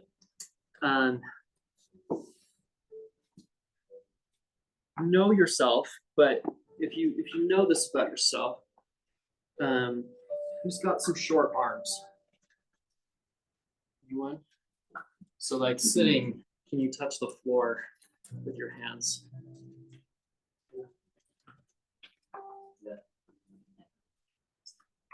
Okay. I would be surprised if this group, a little bit, Gabby, just a little bit, right? Oh, you're on a bolster. Never mind. Okay. Okay. It does happen, right? Where somebody's wingspan is a little bit shorter than their torso, or their arm length is a little bit shorter than the torso. So you will get some students where you tell them, oh, put your hands on the floor, and they sit down like this, and then they're like, oh, I can't touch. Yeah. So that's a normal thing. Sometimes there's a difference, pretty extreme difference between shin bone length to arms. Also, tightness in the legs is going to impact this, right? So sometimes I can't just get my hands on the floor and lunge like this and still have ankle underneath. Yeah. So block underneath. I sometimes just do this on my own anyway, because it gives me a lot more room. So that's what that modification is for. I want to show you though, and you'll talk about this in modifications more, but for three-legged dog, if you're ever having a student struggling with getting their foot up between their hands, or if you know yourself is kind of struggling with that, locked underneath the hands gives you a little extra room so you can work that transition without having to necessarily do the It's not bad though. It's okay. I've had students with long practices. Great student of mine for years. That was his transition. Yeah, it's totally fine. Yep. Cool. Okay, let's talk adjustments in this pose. Can I get a body for this one? Great, thank you, Alexis. Okay, so I'm gonna have you start in three-legged down dog and then step forward into it, yeah. So whichever leg you like. Inhale, lift the leg, good. Exhale, low lunge. But now do it like, oh, I can't get my foot up there. Okay, great. This happens a lot, yeah? And it's okay. I'm just gonna come up as a teacher and say, try to bring your toe all the way up to my finger. There you go. That's what that first modification, or that first adjustment is. Cool. Find your low lunge now, which you would normally be done. Yeah. Cool. Now, Alexis has a pretty good lunge here. First thing when I do this option 2 for adjustment is I'm coming up behind Alexis and I'm intentionally aligning myself with the center of her body. Adjustments most of the time should be done from a position where you're in line with the center of your body. Yeah. If I see, some people get into this, drop this left hip for me. They sometimes get there and that might be a mobility thing, that might be a tightness thing, who knows. I'm gonna come up and I'm just gonna apply pressure to the right hip. And then with this other hand, in this case, my left hand, I'm gonna encourage an external rotation, kick through your left heel. Yeah. I'm looking for 2 things in this pose as the adjuster. If you want to come up and stand with me, so you can see this a little better, go for it. Drop down to the right for a second. Yeah. So I'll show all that again. You want me to do that, right? No, you can just come into your low lunge and have you do that same thing. Great, okay. So 2 things happen in this. First one is what I showed you. Yeah, drop your left hip. Looking at her pelvis, it's a little bit tricky with this this jumper that she has on. I'm sorry. It's okay. But we can kind of identify that the pelvis is kind of angled, right? Yeah, do you see that? So I can come in here, hand to the back of her hip, underneath the thigh, rotate and push down. You see that more or less the hip bones are aligned with each other. Another thing that happens in this pose sometimes is very specific thing, Alexis. Push your right hip forward, yeah. Yeah. That sometimes happens in order for people to get stepped up. So this adjustment helps to pull it back and squeeze your hip as it moves. Yeah. Cool. Does that make sense? See that? Yeah. All right. Great. Cool. Thank you, Alexis. Thank you. Holding that low lunge. Round of applause for Alexis.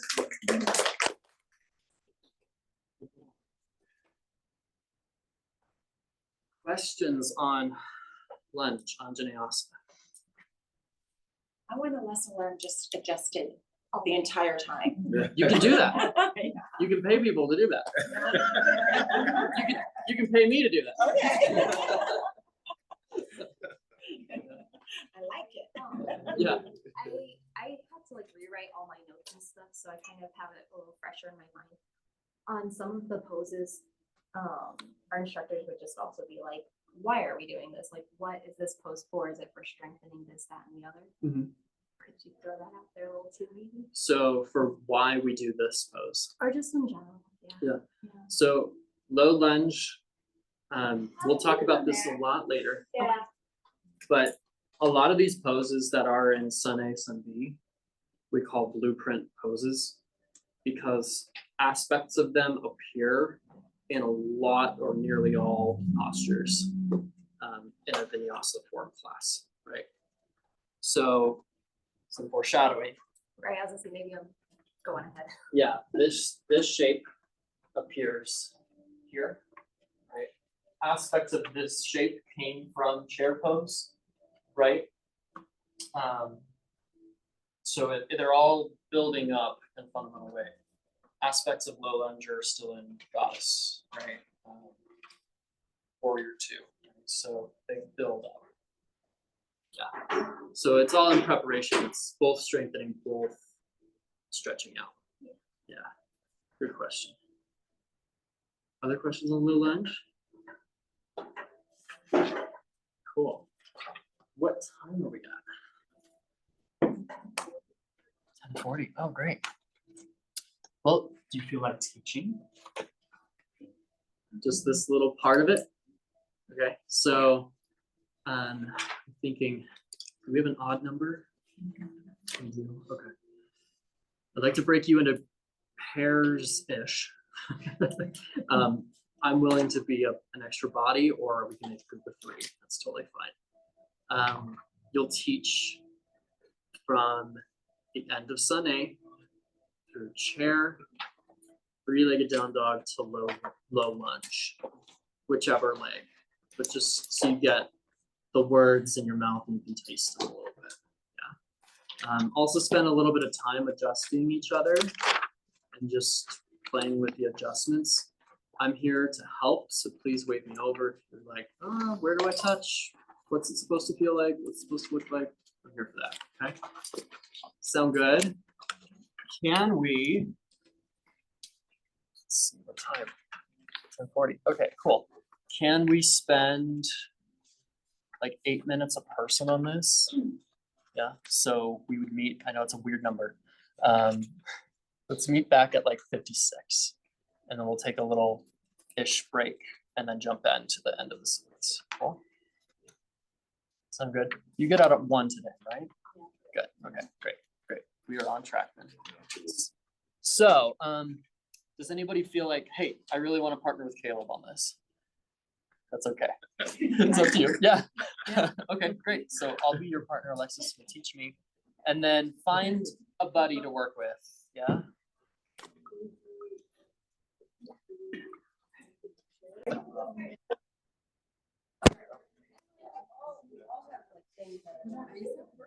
It was in like the last one.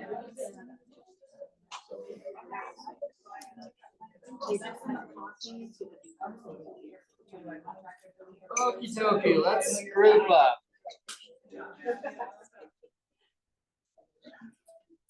Okay, quickly on a thumbs up scale, where are we at with that?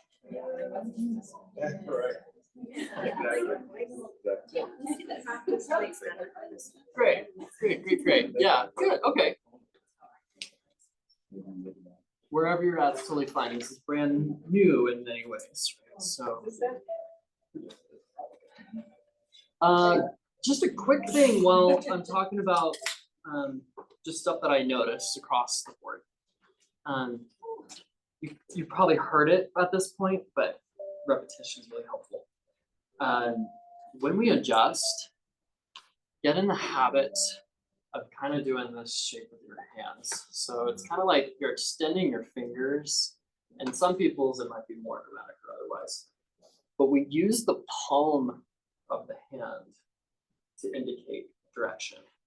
These fingies can get into places they're not supposed to.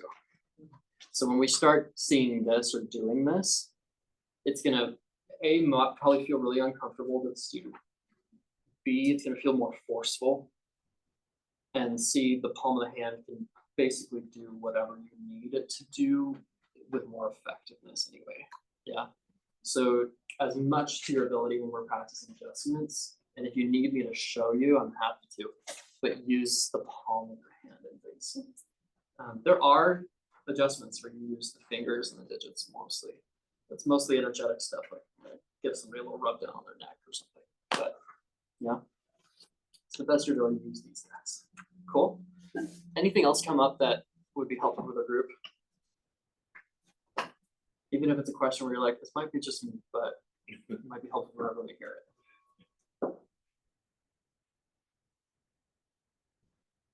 If it comes up later, I'm happy to answer. All right. There are no silly questions at all. All right. At all. All right. So let's move on, shall we? 132. What pose is this? Warrior 2. Warrior 2. Okay. Breaking down this one into two parts for the Sanskrit. Virabha. Virabhadrasana. Virabhadrasana. Virabhadrasana. 2. There are many warriors. This is the second one. Don't worry about 1 or 3. You'll get those later. They look very different, to be honest.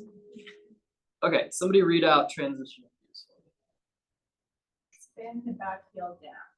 Yay, good. Someone for the cues. Back foot parallel to the back of mat. Knee reaches forward and towards middle 3 toes. Front ankle, knee, and seat bone fall in line. This can require back hip to drop forward. Legs and core engage. Arms reach front, back of the room. Gaze over front, middle finger, or forward. Great. Lots of stuff there. Don't let that intimidate you. Okay, adjustments. Hands on thighs to ensure proper lower body alignment. Adjust front foot so toes point straight forward. Extend arms out to press shoulders. Great. And how can we modify this? Knee bends less, arms down. Exactly. Yeah. Right. So you can bend less in the front knee. You can have the arms down at your sides, and the heart center. Really, any arm position is good in this one. Yeah. As long as it's not throwing off safety in the rest of the body. As a rule of thumb, when we're in the lunge or we're working anything like it, the knee should be over the front ankle. But if the knee is behind it, that's still a safe position. We want to avoid the knee going past, unless, it's very specific, unless this back leg is down and there's proper support in other parts of the body. But if this is acting as the support, knee over ankle is the furthest we want to go. Now, if people want to deepen it, they just step wider. Yeah. Not necessary though. Okay. Cool. So I actually want to cue you all through what this third cue is talking about, with front ankle, knee, and sit bone all in line. So come into your warrior 2, whichever side you want. I'll try and show you what this is talking about.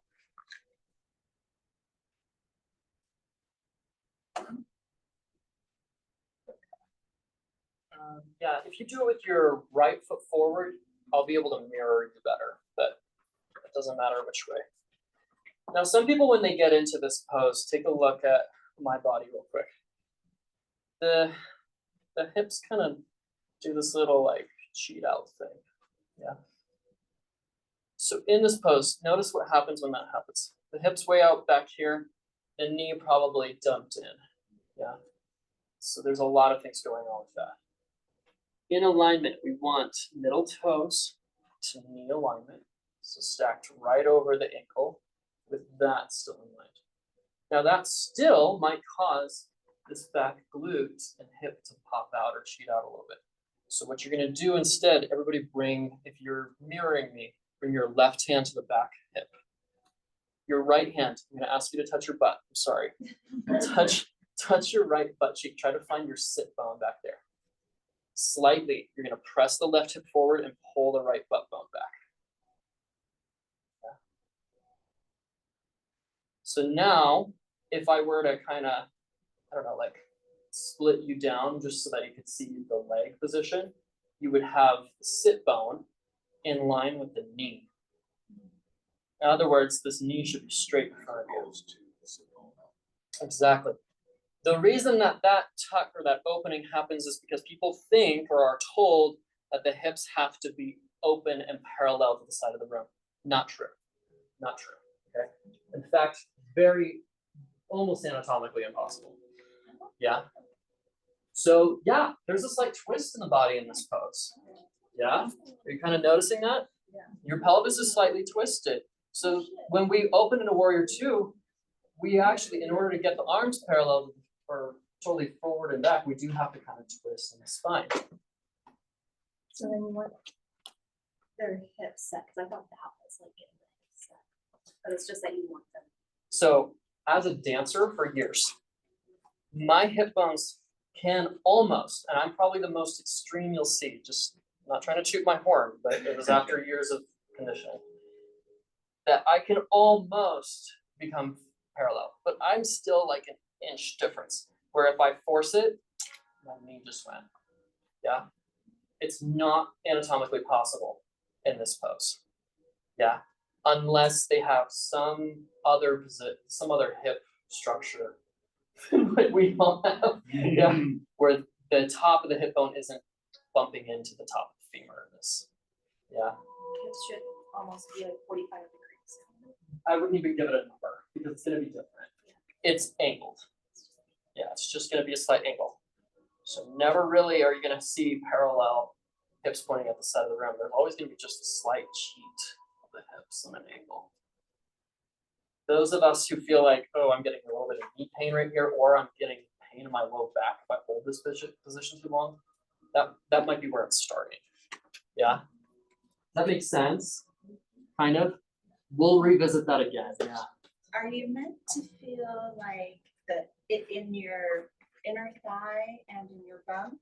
This is where I'm feeling it. Okay. Is that good? Yeah, you want support kind of equally on both sides. Okay. Yeah. Okay. Yep. And even if you feel like your left hip kind of stretching, are we? Yeah, because the left hip is kind of rotating forward a little bit. Yeah. That might actually allow you to kick through your back heel more, right? Because it's not cutting off like the connection there. Yeah, if we're just talking the pelvis, yeah. So come into your warrior two. Yep. Right. Yeah, that's working it. And the only other thing for you, Hannah, is just trying to put your hands on your hips, get your shoulders over your hips, like right on top. Yeah, great. And then just lift your arms. Yeah. Yes. Yeah. Great. Cool. Gabby, for you, point your right toe slightly forward. And then you're going to feel your right hip rotating forward more. Nice. Cool. There you go. Okay. It's a new pose. Great. Can I give adjustments to somebody in this? Yeah. Thanks. Thank you. Okay. We'll reposition our guy here. Okay, so somebody, will you come into your warrior two for me, Bethia? I'm still trying to tone out this slightly. There you go. Okay, what's that first adjustment? Read it nice and loud. Hands on thighs to ensure proper lower body alignment. Great. Do you see me? I'm standing right behind Bethia. right, in line with the center of her torso. I'm gonna match warrior 2 in my body, so I'm stable. Sorry, take a break. I'm talking too much.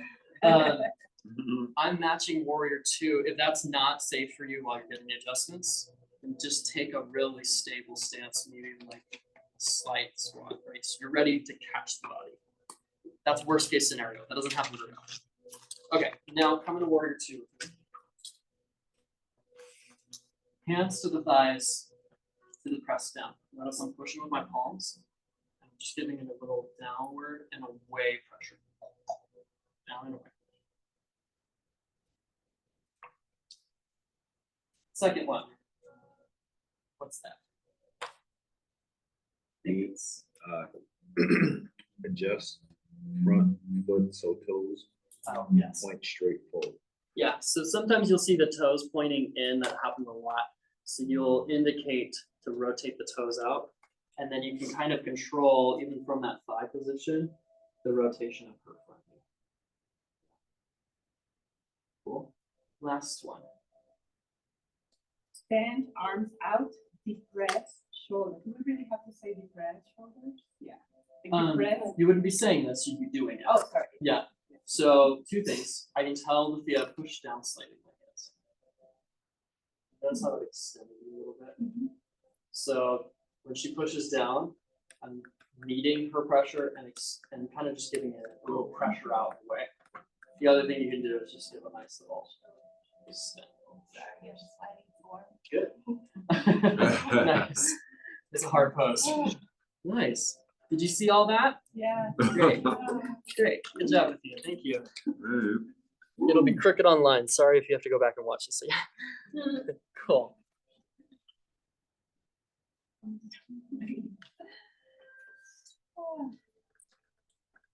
Questions? Yeah. When I've taken classes before, we get some adjustments where like they'll adjust your Ribs. upper body, your ribs. Is that something that we don't learn right now and learn later? You're catching on. Okay. Stick with these for now. Okay. Yeah. This is gonna be tricky enough, to be honest. Yeah. But it's not a bad adjustment. It just is serving. It's my favorite, one of my favorite. I love it too. Yeah. Yep. So if you see someone, their hips are doing what we're talking about, we're not gonna get into their butt area. Do you just kind of tell people about that? Like, hey, you want to find your sit bone in the alignment? So the funny thing that happens is in that lunge, if I'm doing it on myself, I can adjust that just with the hands on the thighs. Okay. So that's the way to Yeah. get that. So if I want their knee to go over their ankle, I can give a downward pressure and then slight rotation out. That's gonna move the hip anyways without me touching it. Yeah. Does that make sense? Yeah. Cool. Anything else? Sweet. Let's move on. Warrior dance. Here we go. I'm a dancer. I don't know if I talked about it. My favorites. Okay. Moving on. 133. This is extended side angle pose. This is Utthita. Utthita. Good. Parsva. Parsva. It's a weird ass. Parsva. Parsva. Konasana. Konasana. Parsva Konasana. Utthita, Parsva, Konasana. Parsva Konasana. Have you done Sanskrit yet with Rebecca? Yes. Yeah. Okay. We didn't go over there. She's the guru for that. Her and Erica are great friends. And Amber, of course. Okay, let's check out transition cues. What we got? Lengthen torso forward, elbow to knee. Great. Yep. Cues. Someone who hasn't read yet, please. Keep lower body in warrior 2 alignment. Extend through both side bodies. Chest rotates towards the ceiling. Top arm reaches straight up. Thank you, Karen. Adjustments. Encourage the front knee towards to pinky to the side of the foot. Hand on top hip and top hand. Hands on rib cage, encouraging left from sides. Great, yep. And our modifications. Left arm reaches forward, bicep in line with ear, bottom arm out. Yep. So some traditions, right, very particular ones, will have the end goal, quote unquote, in this pose be to have hand on the floor. It's not necessary, but some people will work towards that. And on a block can also help in that, little journey. Sometimes that elbow to knee might be just a little bit lower because they have a little more mobility. So it can be here, not necessarily all the way up here. None of this is wrong. As long as we're still alignment, knee over ankle. Yeah. Arm reaching up, arm can also reach overhead. Cool? Yeah, that's all those modifications are. Adjustments for this one. Who feels like they'd like to receive them?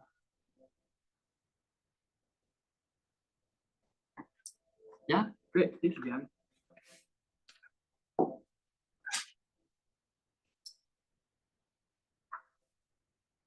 Well, so whichever leg you feel the strongest on. Yeah.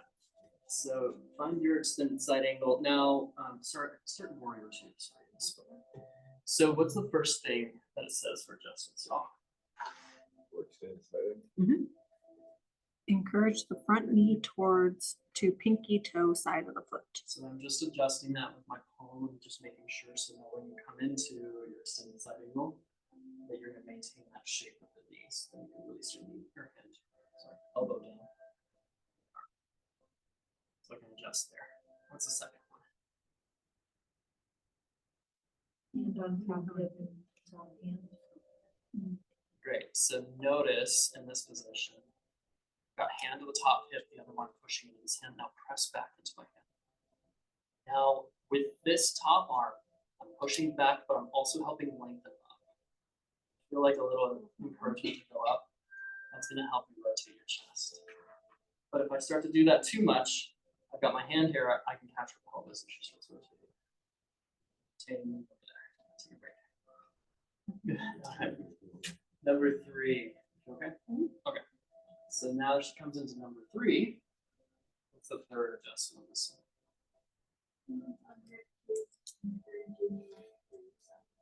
Breathe in. Exhale. Now lengthen. Exhale rotation. Wow. Oh yeah, you got so much more mobility on that. Did you feel that? What did you feel? I definitely felt like opening from the thoracic. And that even like forced me to kind of extend my arms more too. Yeah. Did you feel your left rib get away from the hip more? You might not have noticed.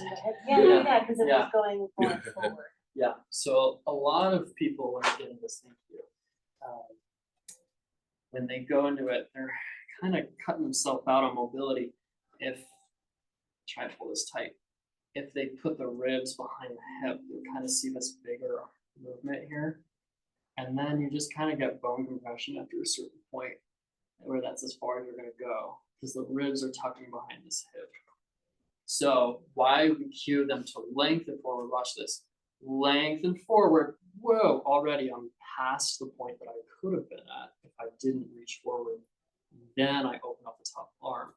My ribs are now way over here. My hip is back here. Do you see that? So some people have more mobility there than they give themselves credit for. That adjustment, you can kind of give it on yourself as a squeezing in and up. And then as they exhale, you just give a little rotation. Inhale, lengthen, squeezing, lengthening, exhale, rotate. Cool. Good stuff. Wow. Okay. Any questions on extended side angle?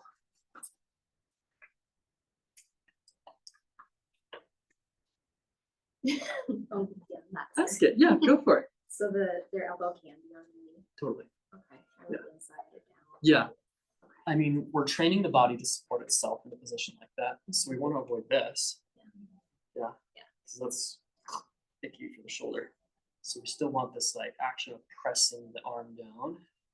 Because I'm going to get more out of that. But yeah, this is bearing a lot of weight now. Not wrong. Yeah.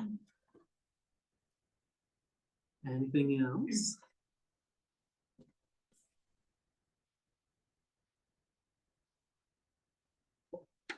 That's okay if not. If it comes up later, let me know. Let's move on. Last pose for today. Woohoo. Reverse warrior pose. Ooh, how many of us are like, this pose, I'm never quite sure if I'm doing it right. That was me for a little while. Yeah. It's okay, we'll break it down a little bit. For those interested in the Sanskrit, this is Viparita, Viparita, Virabhadrasana. Viparita, Virabhadrasana. Yeah. Cues. Nice and loud. Someone that hasn't read, preferably. Once we've gotten everybody. We get everybody? All right, anybody? Stay warrior 2 in the lower body.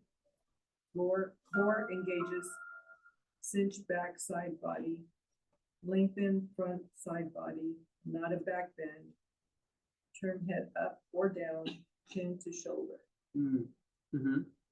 Adjustments for this one.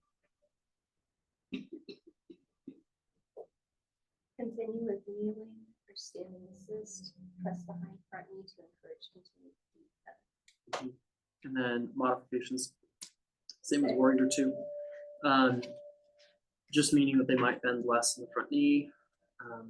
They might not go as far. Yeah. Doesn't matter how far towards the back of the arm you can reach in this pose. We get in our heads too much about that. Yeah. I think how we do on time. Okay, good. No, we're doing great. So with this pose in particular, a lot of folks, we think we're getting the side bend stretch and you are, but really in actuality, you're getting a back bend while you're doing it. So I'm happy to go through this with you individually because it's kind of a wonky pose. But can I have a body to just receive these adjustments and then kind of explore what I'm talking about with that? Last person. Yeah, great, Ben. Thank you.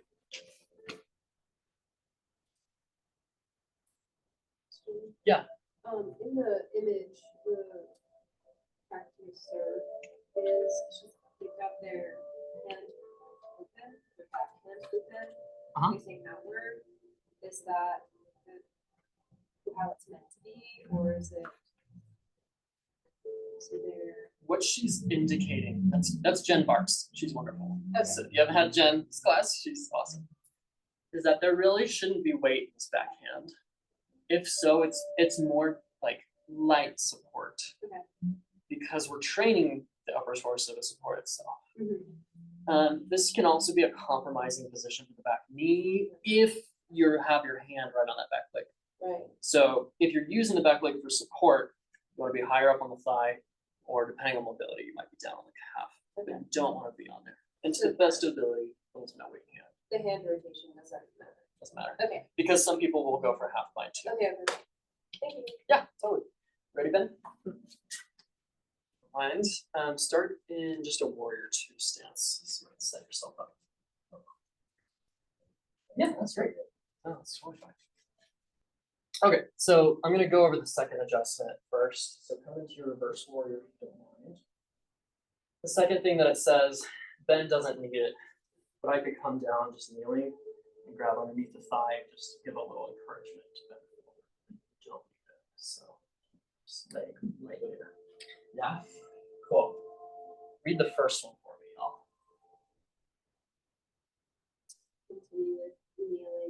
standing assist. Oh, is that the first one that I did? Oh, yes, yep. Kneeling/standing assist. So out of extended side angle, I'll watch you all, or teach you this whole sequence of adjustments. You've got hand on the thigh and another hand on the top ribs. I'm helping him to lengthen the ribs up. I'm not trying to push his torso back. That's gonna feel different. While maintaining hand on thigh so that his knee doesn't turn in. So I'm watching that down here, giving him a little upward pressure with the top arm so that he's getting a little length out of that side. Now, what happens in this pose a lot is that from extended side angle, and we'll try and show you in different orientations. If I come into it, woo, this is now looking like more of a back bend, yes? Right, because I've got my chest more so pointed upward rather than towards the side of the room. So while you're experimenting with this in your own practice, try to show that better online. Try just looking straight at the wall in front of you and just lengthening up first, and then starting to work that tilt without the ribs starting to open up. When we start to twist in the torso, you're gonna get a pinch in your low back. Yeah.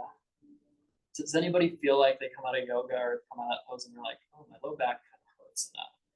So you shouldn't have a lot in the low back to begin with in that one. It will be there because it is arching, right? But it should really be an isolated side bend with a lunge in the front leg. So you should feel a lot more happening with the side of your torso, back. Yeah. Can you please do the transition again from the previous pose into that? Excuse me. So from my extended side angle, just keeping this torso orientation. Yeah. And then if you want to look up, that has to be an isometric movement of the head, not the whole chest, which is tricky. So it doesn't matter if you're looking down at your back foot or up at the hand, as long as it's happening just in the neck and head position, the ribs aren't going with that. Yeah, big difference. Yeah. Does that kind of clarify it? So if I'm ever breaking this down for folks, I tell them like, reach up first so that you feel that side lengthen and then just start to angle over. It doesn't matter how far you can reach towards the back of the room. Are you getting a stretch in the side body or is it in the back? Cool. Anything else? My head? Yeah. It says turn down. Yeah. You mean like that way? Okay. So I can look down, and then when it says like chin to, what does it say? Like chin to shoulder? Yeah. So chin is going towards shoulder, but the chest isn't rotating. You see that? So if I start to go chin to shoulder, but like I can't do that if I'm opening my chest, right? Do you see that? Like that's just not possible. So that's what that cue is indicating. If the ribs start to open up, like you're not gonna be able to look or get your chin towards the shoulder. I don't hear that cue very often in class because it is kind of, it's difficult to understand unless somebody breaks it down. So, okay, any questions with that one? Yeah, yeah. So the chest rotates towards the ceiling during the previous pose, right? The side angle pose. But then when you get to reverse warrior, like it's not, it's just lengthening, right? The side, but it's not chest rotation. Because I get confused, like I go from one pose, trying to rotate my shoulder, and then I want to do the same. But the orientation changes, right? So in extended side angle, that rotation is going to help a lot of people that get stuck here. Yeah. So they're not actually parallel in their torso either, right? Because a lot of people get stuck right here in this shape. So we're helping to rotate the chest open. Energetically, yeah, you're right. But that orientation shouldn't change when they get back to reverse warrior, right? because they're still kind of rotating this direction. They're still kind of rotating the same direction. For sake of argument, I guess. Does that make sense? Yeah. That's getting pretty in depth with it, so.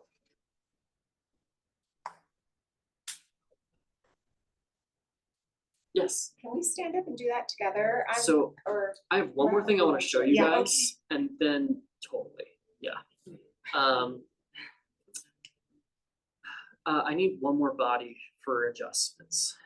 I'm gonna teach you what's called the steering wheel. Steering wheel. Right. I call it the steering wheel. I don't know if it's actually called. Because you might be wondering, gosh, how do I adjust this person one breath per movement through all this? Maybe you haven't been wondering that, now you are. You're like, oh wait, I do have to worry about that, don't I? Right? So how do you adjust in this effectively? One breath per movement. So this little sequence is what I'm going to show you. So will you come into, thank you, Rachel. Will you come to Warrior 2 for me? So pretend I'm going to cue. We pretend I'll actually cue you through this flow. Okay, ready? So inhale, Warrior 2. Exhale, extended side angle, reach forward, chest, good. Inhale, reverse warrior. Exhale, and it's down to the mat. Again, let's switch sides. Let me do it so that my back is to them, they can see what I'm doing. So step your right foot forward this way. It's a little dance we have to do. Yeah. Okay, so inhale, Warrior 2. Exhale, extended side angle. Go right into your extended side angle. Oh, there you go. Yep. Inhale, reverse warrior. Exhale, you have the vinyasa there. Cool? Okay, we're gonna pantomime it a little bit. All right. So, hands on thighs. Yes, thank you. So, it could be hands on thighs. Sometimes this is where the rib adjustment can come in. Hands to ribs to lengthen in Warrior 2 and help them through that. So mirror me. Hands squeezing in and up. Inhale, or sorry, exhale, extended side angle. Little rotation. Hand to thigh, hand to ribs, reverse warrior. So squeezing in and up, extended side angle. Readjust the hand position. Correct the steering wheel. Yeah, so it's kind of like here, make the turn, correct the turn. Cars that don't have power steering. Yeah. And then on the other side, it's the opposite, right? So you've got to be able to do it. It makes more sense when you have a body. Yeah. Cool. Do we feel like trying that? And I'll cue us all through it, and then we'll like switch and do the other way. Yeah, this will make sense. This makes sense in my head. So body up. Try to find a body you haven't worked with before. That'll help you be more informed. But just find a buddy. And then, if I could have one person be my buddy. Yeah. Okay. Sorry, on this side of the room. Okay, so borrow a mat because you're going to adjust this person, and then we'll flip flop so that you can do this together. Cool.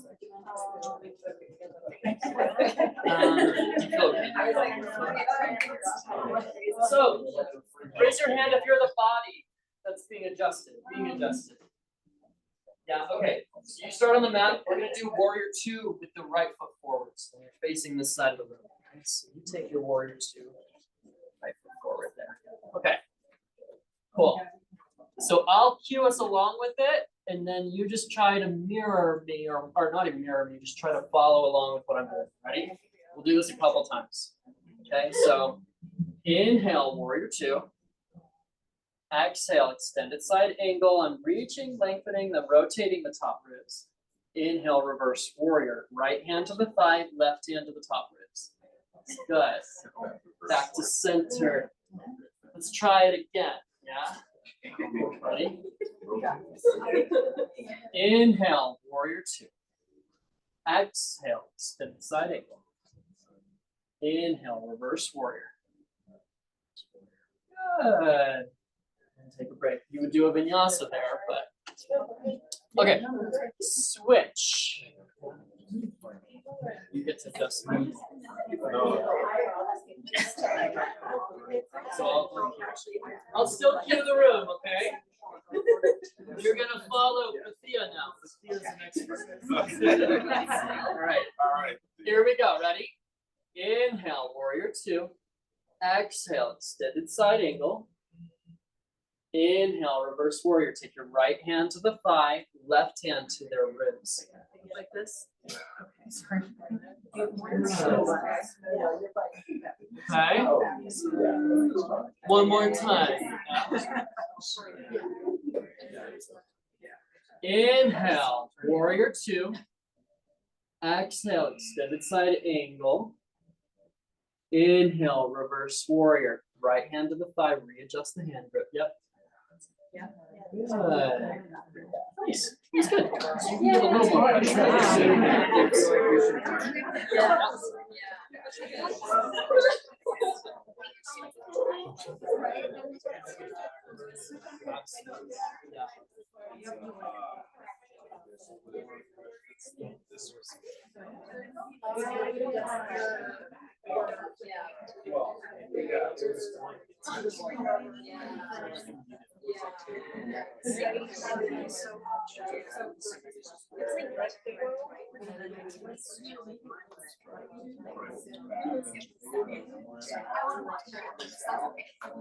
Yeah, I mean, it's fine. Okay. Like, not at all. And I'm like, no, but it's like, oh yeah, that's where we're at.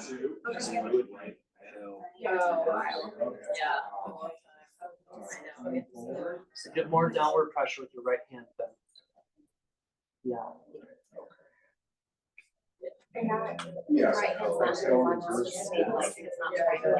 So it's trying to maintain the position of the ankle. So yeah, it is. But you are kind of watching that while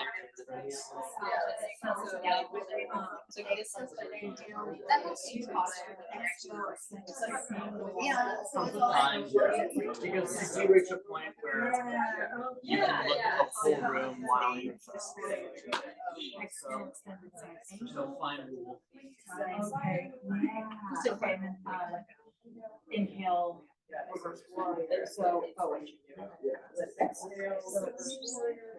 So Rachel, just so you see the importance of it, yeah, make sure, check your own stance.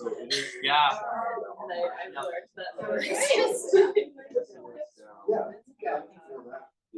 Cool.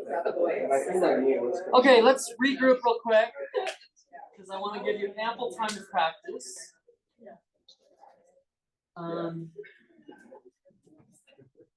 Cool. Here's what I would love for you all is that you actually get to teach all the way through this. Yeah. Okay. So I know that the training wheels are starting to come off.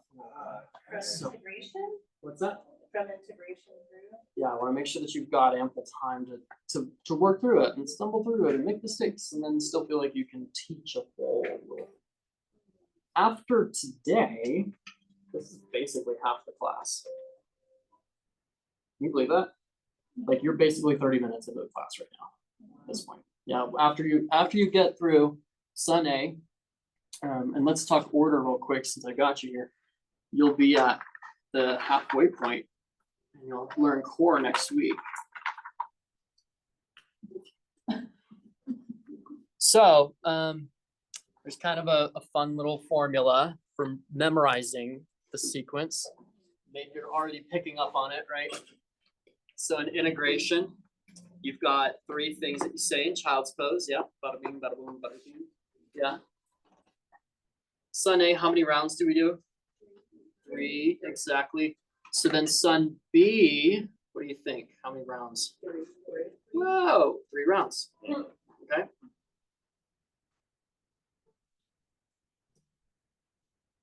Each round has something that's a little bit different than the previous, okay? What do we think is the deal with round one? Slower breaths, so you're in the pose for longer. Slower to establish like the form, to get all the cues. So 3 to 5 breath. And in this sequence, we've got chair pose. That one's easy to miss, okay? What's the deal with round 2, do you think? Yeah, you got it, Ben. 1 breath per movement, okay?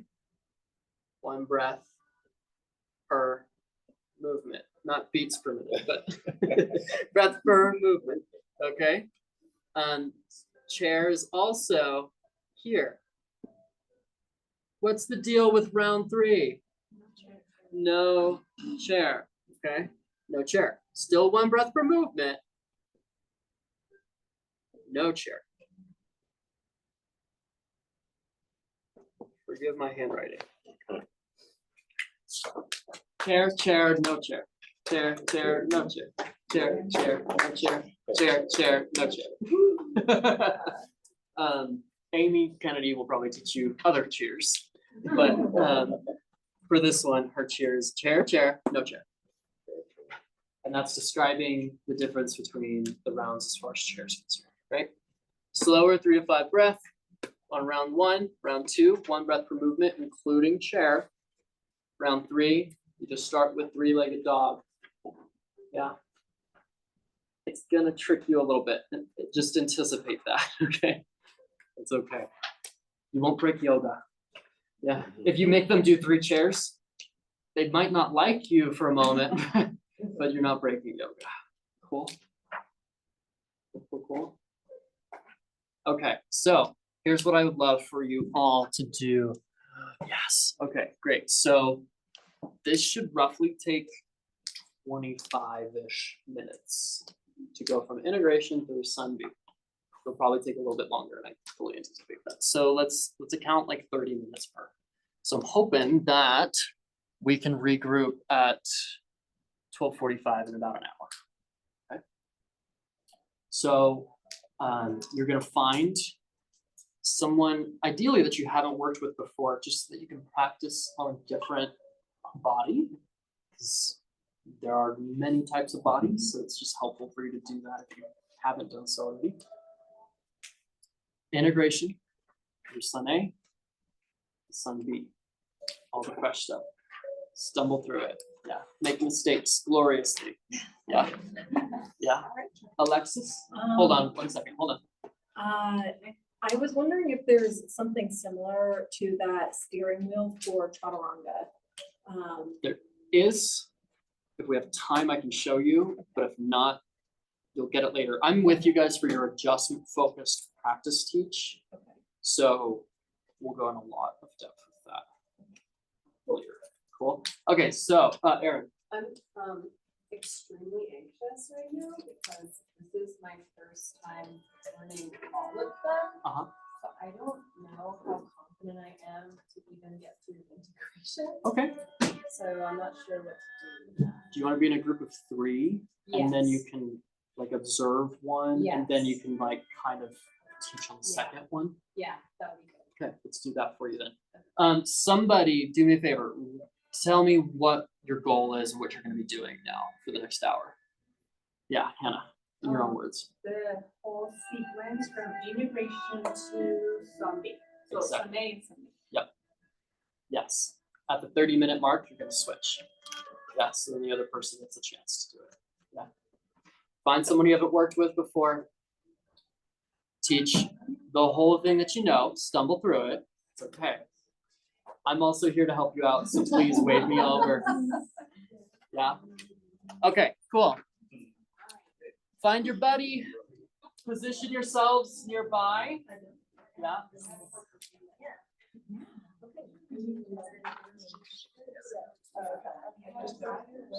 I know. I'm still sweating. To the what? It's a lesson, it's gonna have to be this week and birthday. Well, it's gonna get chilly eventually. I'm hoping it doesn't. Right. Okay, everybody, give yourselves a big round of applause. Because I know that that was a little bit of me being like, okay, swim. So good job with that, because it's not easy. So, and whatever voice in your head right now is being like, oh my God, I did that thing, I didn't do that thing. Like, tell that voice to be like, shh, right now. Because I just did teach half of a yoga class. Yeah, you did. You did. So that is worth celebrating. Yeah? Don't let that little voice take that away from you. So good job. Let me ask you, because I want to know what's effective for you. Do you want to go over questions that you have that came up with things to clarify first? Or can I do my overview pointers first and then do your clarifying things? What's better? My pointers first? Okay, sounds good. And then if things come up while I'm talking about this and you're like, oh yeah, that reminds me of this thing I had a question about, write it down, okay? Oh my gosh, just good job. Like, gosh, that's half of a yoga class, seriously. Like, I'm not making that up. So when you do the teach out, that's half of it. That's it. And you're only at week 3? Weekend 3? Yeah. Yeah. Week 1, yeah. So no, that's incredible. So the fact that you're even teaching a body is incredible. So when I say these things, don't let them be like, oh, I'm wrong. Oh no, like these are just helpful guidance things. Because the earlier you establish these habits, the long term you won't have to go back and cut them out like bad habits. When we cue, remember breath, pose, cue. Breath, pose, cue. Really important. Okay?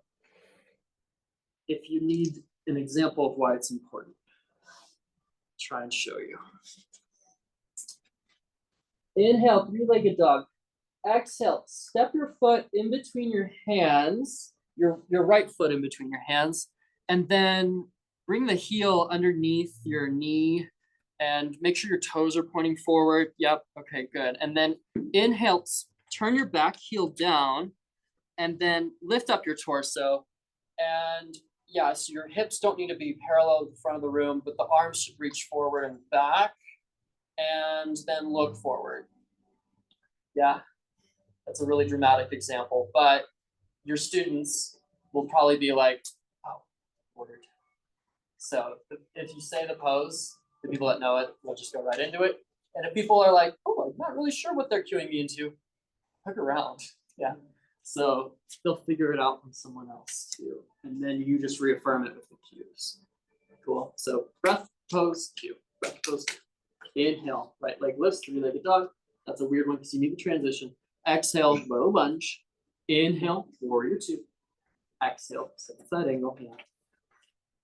So the sooner that you can get in that habit, breath, pose, then add your cues, it will serve you long run. The entirety of your teaching. When we cue, we want to cue from the ground up. Yeah. So when you're looking at these cues and the order in which they're placed, sometimes ground is in parentheses from the foundation of the pose, might be another way of thinking it. We cue from the foundation of the pose up through the body. Because if I cue something in the upper body first, I might A, not have established them in the right lower body position, or if by me cueing the upper body first and they're already there, if there's something like changes or a shift that happens in the upper torso, it'll play out in the bottom half of the body too. So we want to make sure that we've established, keep your lower body here, and then I'm going to give you this extra stuff up here. Yeah. So like extended, or sorry, so warrior 2, for example, right? So we're cueing the back foot parallel to the back of the mat. Then we work our way up to the front knee, right? We're talking about ankle, knee, and sit bone alignment. Just worked us from ankle, knee, up to the sit bone, right? So you can see how this is building from the ground up. So try to cue in that way too. Okay. A general rule of thumb. Expanding poses are usually what? Yeah.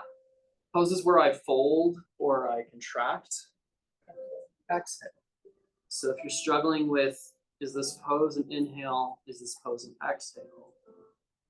Let that be a little bit of a guide for you. Well, in Warrior 2, we're expanding the arms and extended side angle. There's a fold happening in the front hip. Then we're expanding into our reverse warrior. There's an inhale, right? For halfway lift in that little like Sunday series, right? Exhale, we're folding. Inhale, we're lengthening, we're expanding. Exhale, we're folding again. Inhale, we're expanding into up dog, or sorry, it's extended mountain. So if you're ever not sure, let that be a guide for you.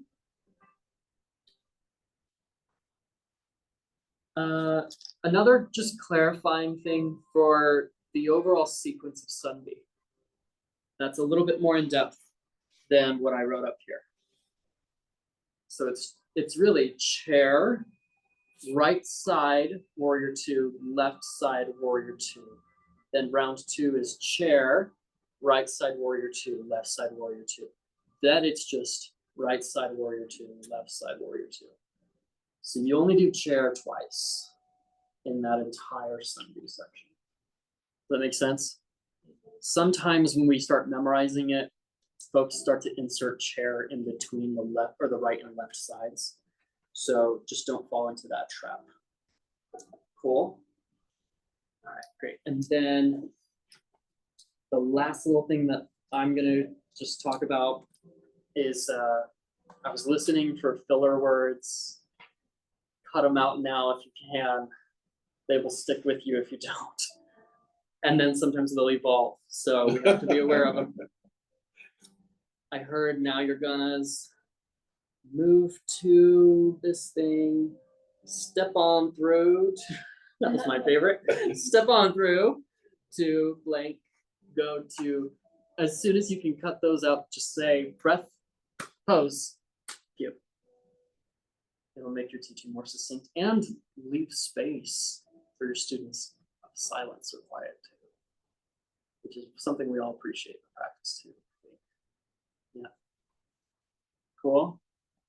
Okay, let me ask what questions you have for me. I can clarify, go over.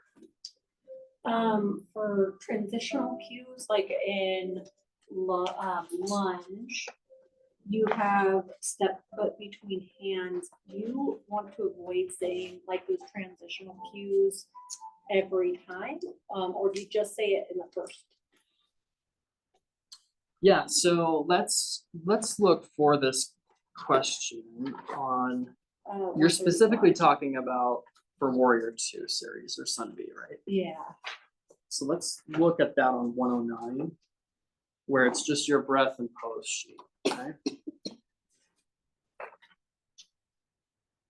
So I'm looking about midway on the page where we cue for the right leg to lift, three-legged dog. Yeah. Yeah. This will say exhale lunge, right? So for the first round, you might need to actually tell them where to put that foot. If they know lunge, they're going to step between the hands.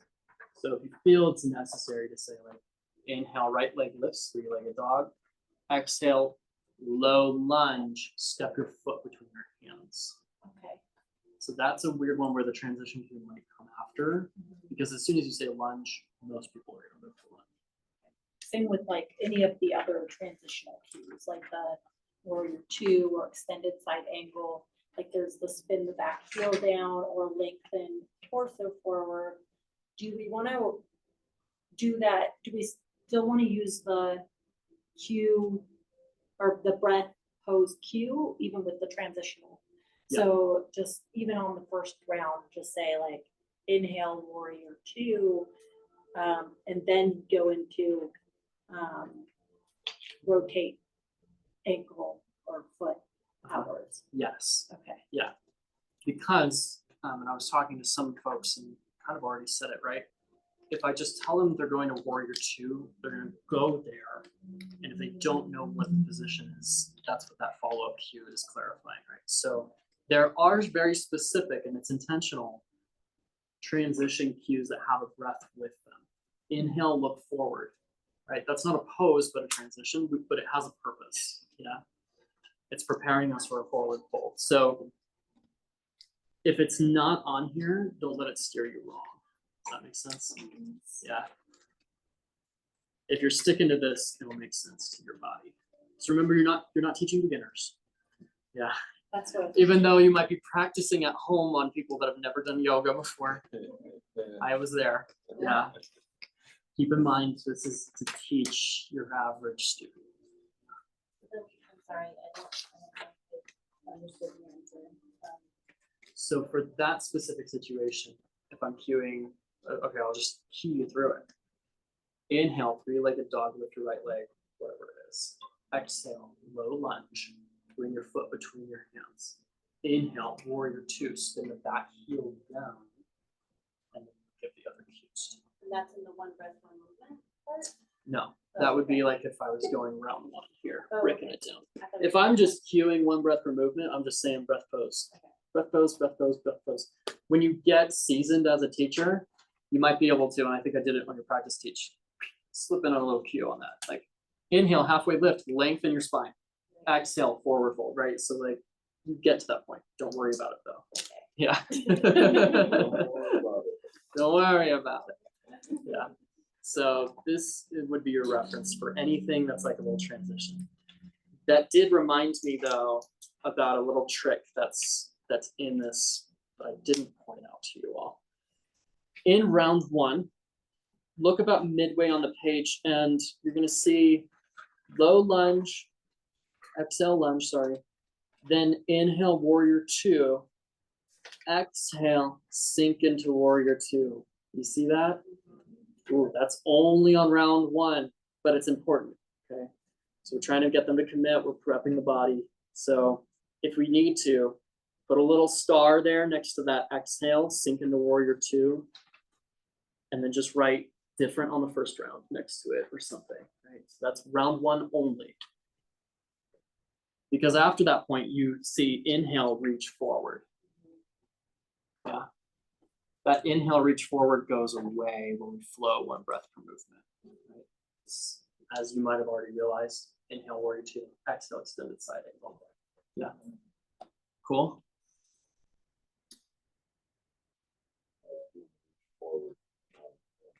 Yeah. Yeah. Cool. Okay. Thank you, Alexis. What other questions can I answer? Yeah. So just to be super extra sure, after the first round, and when we're doing one breath per movement, it isn't like Of which sequence? of it Sunbeam. Sunbeam. Okay. We're not still cueing all of the, like, we're not like warrior two, pivot on the back foot, arms up into the front and the back, gaze over your middle finger. It's just like inhale, warrior one, extended, exhale, extended side angle. Mhm. Inhale, sorry, warrior two. Like, and we just go through it without, we don't have to cue, we could slip it in there, but we don't have. Yes. Okay. Yeah. Because it's about, we're building people's prana, we're getting them moving. We want the energy to be moving at that point. So the cues kind of get in the way and might be holding the person there too long. We want them to start moving. Yeah. And it's a lot to say. Yes. Yeah, that's a lot to say, right? Yeah, right. So, and that's specific to vinyasa. Right? Other forms have different rules or codes, but that's how this style works. Yeah. Cool. Okay. What other questions? Yeah. Do you have any advice to breathe with your student as you're going with it? Because I think that's a struggle also. Thank you for saying that. Yeah. It takes practice, but if you're ready for that, what you want to do is inhale, warrior two. Exhale, extended side angle. Inhale, reverse warrior. Yeah. So you are breathing with your students. Yeah. Isn't that funny? As the teacher, you do have to breathe, don't you? Well, all these cues, and when am I gonna breathe? Yeah, so that's how we do it when we're teaching. And it also keeps me on pace as a teacher, because otherwise I'm gonna be like, inhale, warrior two, exhale, extended side angle, inhale, reverse warrior. Woo! All right, class is done in 20 minutes. Yeah. So yeah, that helps keep a thing to keep in mind though is just as a teacher, as your practice deepens, so will your breath. So your breath might end up getting longer than your student that's in front of you. So at a certain point, you do need to watch the pace of the room, see how they're breathing. But for now, practice breathing. Yeah. Yeah. Yeah. Anything else? Yes. I know this is not a filler word, but then, you know, it's like the athlete in me, it's like, great job, Rachel. I'm like, I'm doing all these things. And I'm like, no, it's not from me. This is not, stop cheering. So can we do that or not? Like, I know we can, but it's like, how do you modify that into a yoga class? You've gotta, so absolutely do that. But if that becomes your filler word, that became a habit of mine. I'd be like, nice. All right. Good job. Good breathing, everyone. Like that becomes a filler statement if you're not careful of it. But if I'm really looking at a person, like I'm like, Hope, nice control on that lower.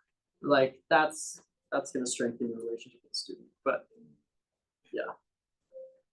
But if you're just going, all right, nice. That's a good point. I'm glad you brought that up. Yeah. That's my habit right now, actually. I say, all right. Cool. I was gonna say, how do you sometimes not sound Corny? Okay, so y'all are gonna be a little corny right now because you're reading a script. Yeah, it's okay.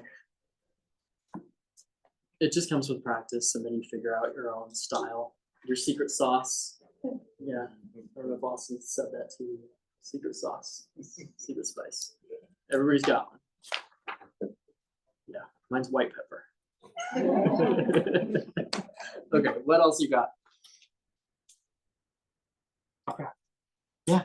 This is more of an observation and a comment that I'm grateful for. Thank you. Is when you said, because from the beginning, they said no filler words, no filler words, and I'm horrible with that, and I think that's been coming from trying to understand when my transitions should fit in, and also like just back to square one, the memorization of the sequence, because I feel I use filler words when I'm less confident.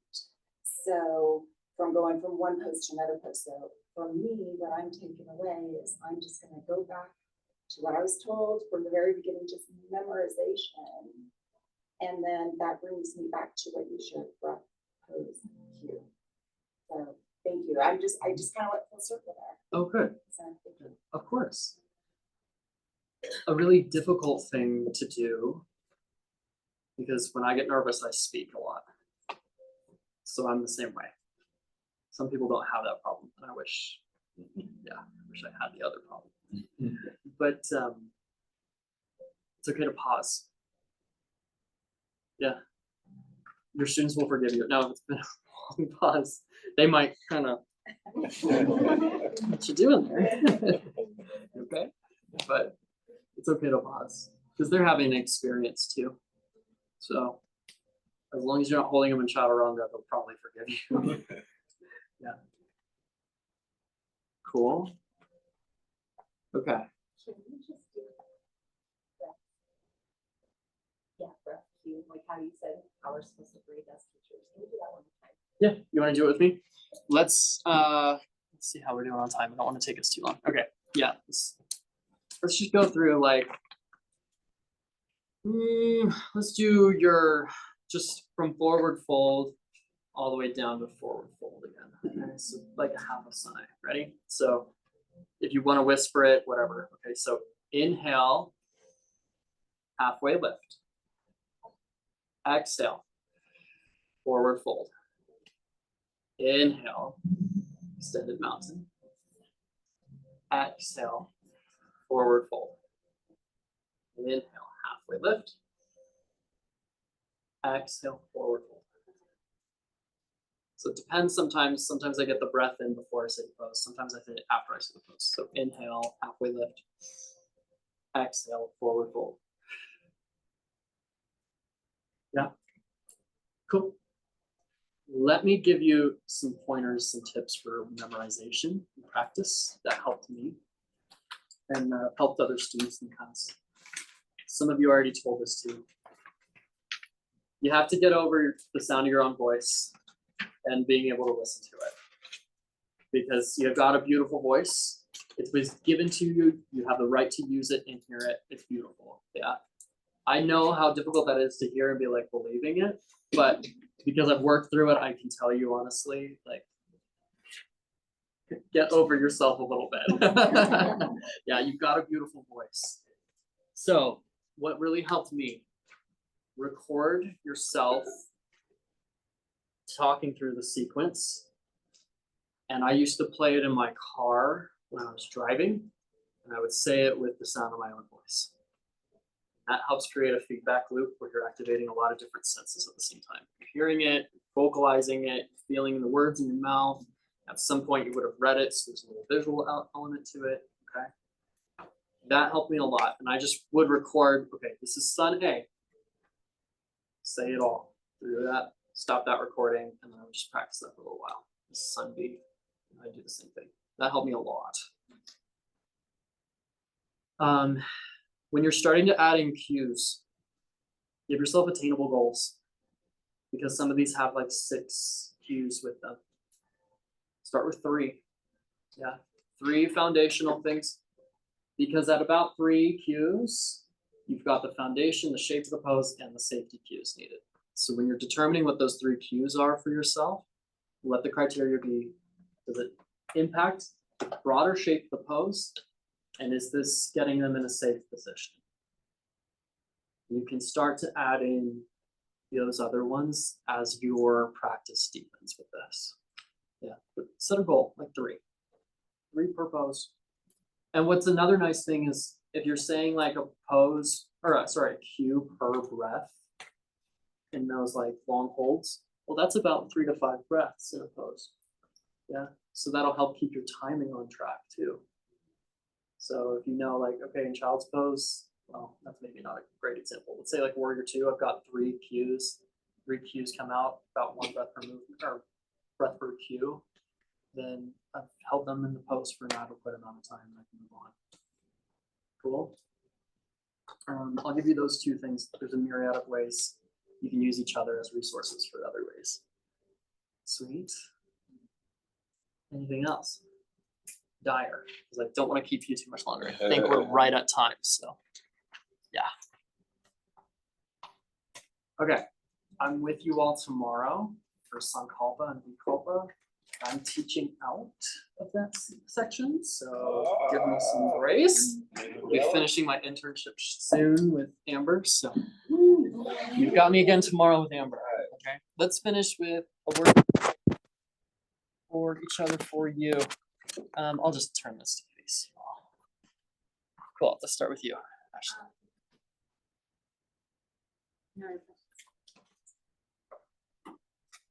Excited. Hey, relax. Hungry.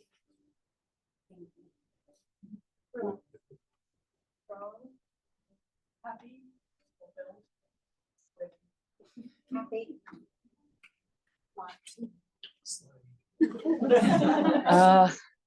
Heart. Good job, everybody. And I will see you all tomorrow. Please show up, be ready to go at 9 because we got a lot to pack in 3 hours. So I'll see you all tomorrow.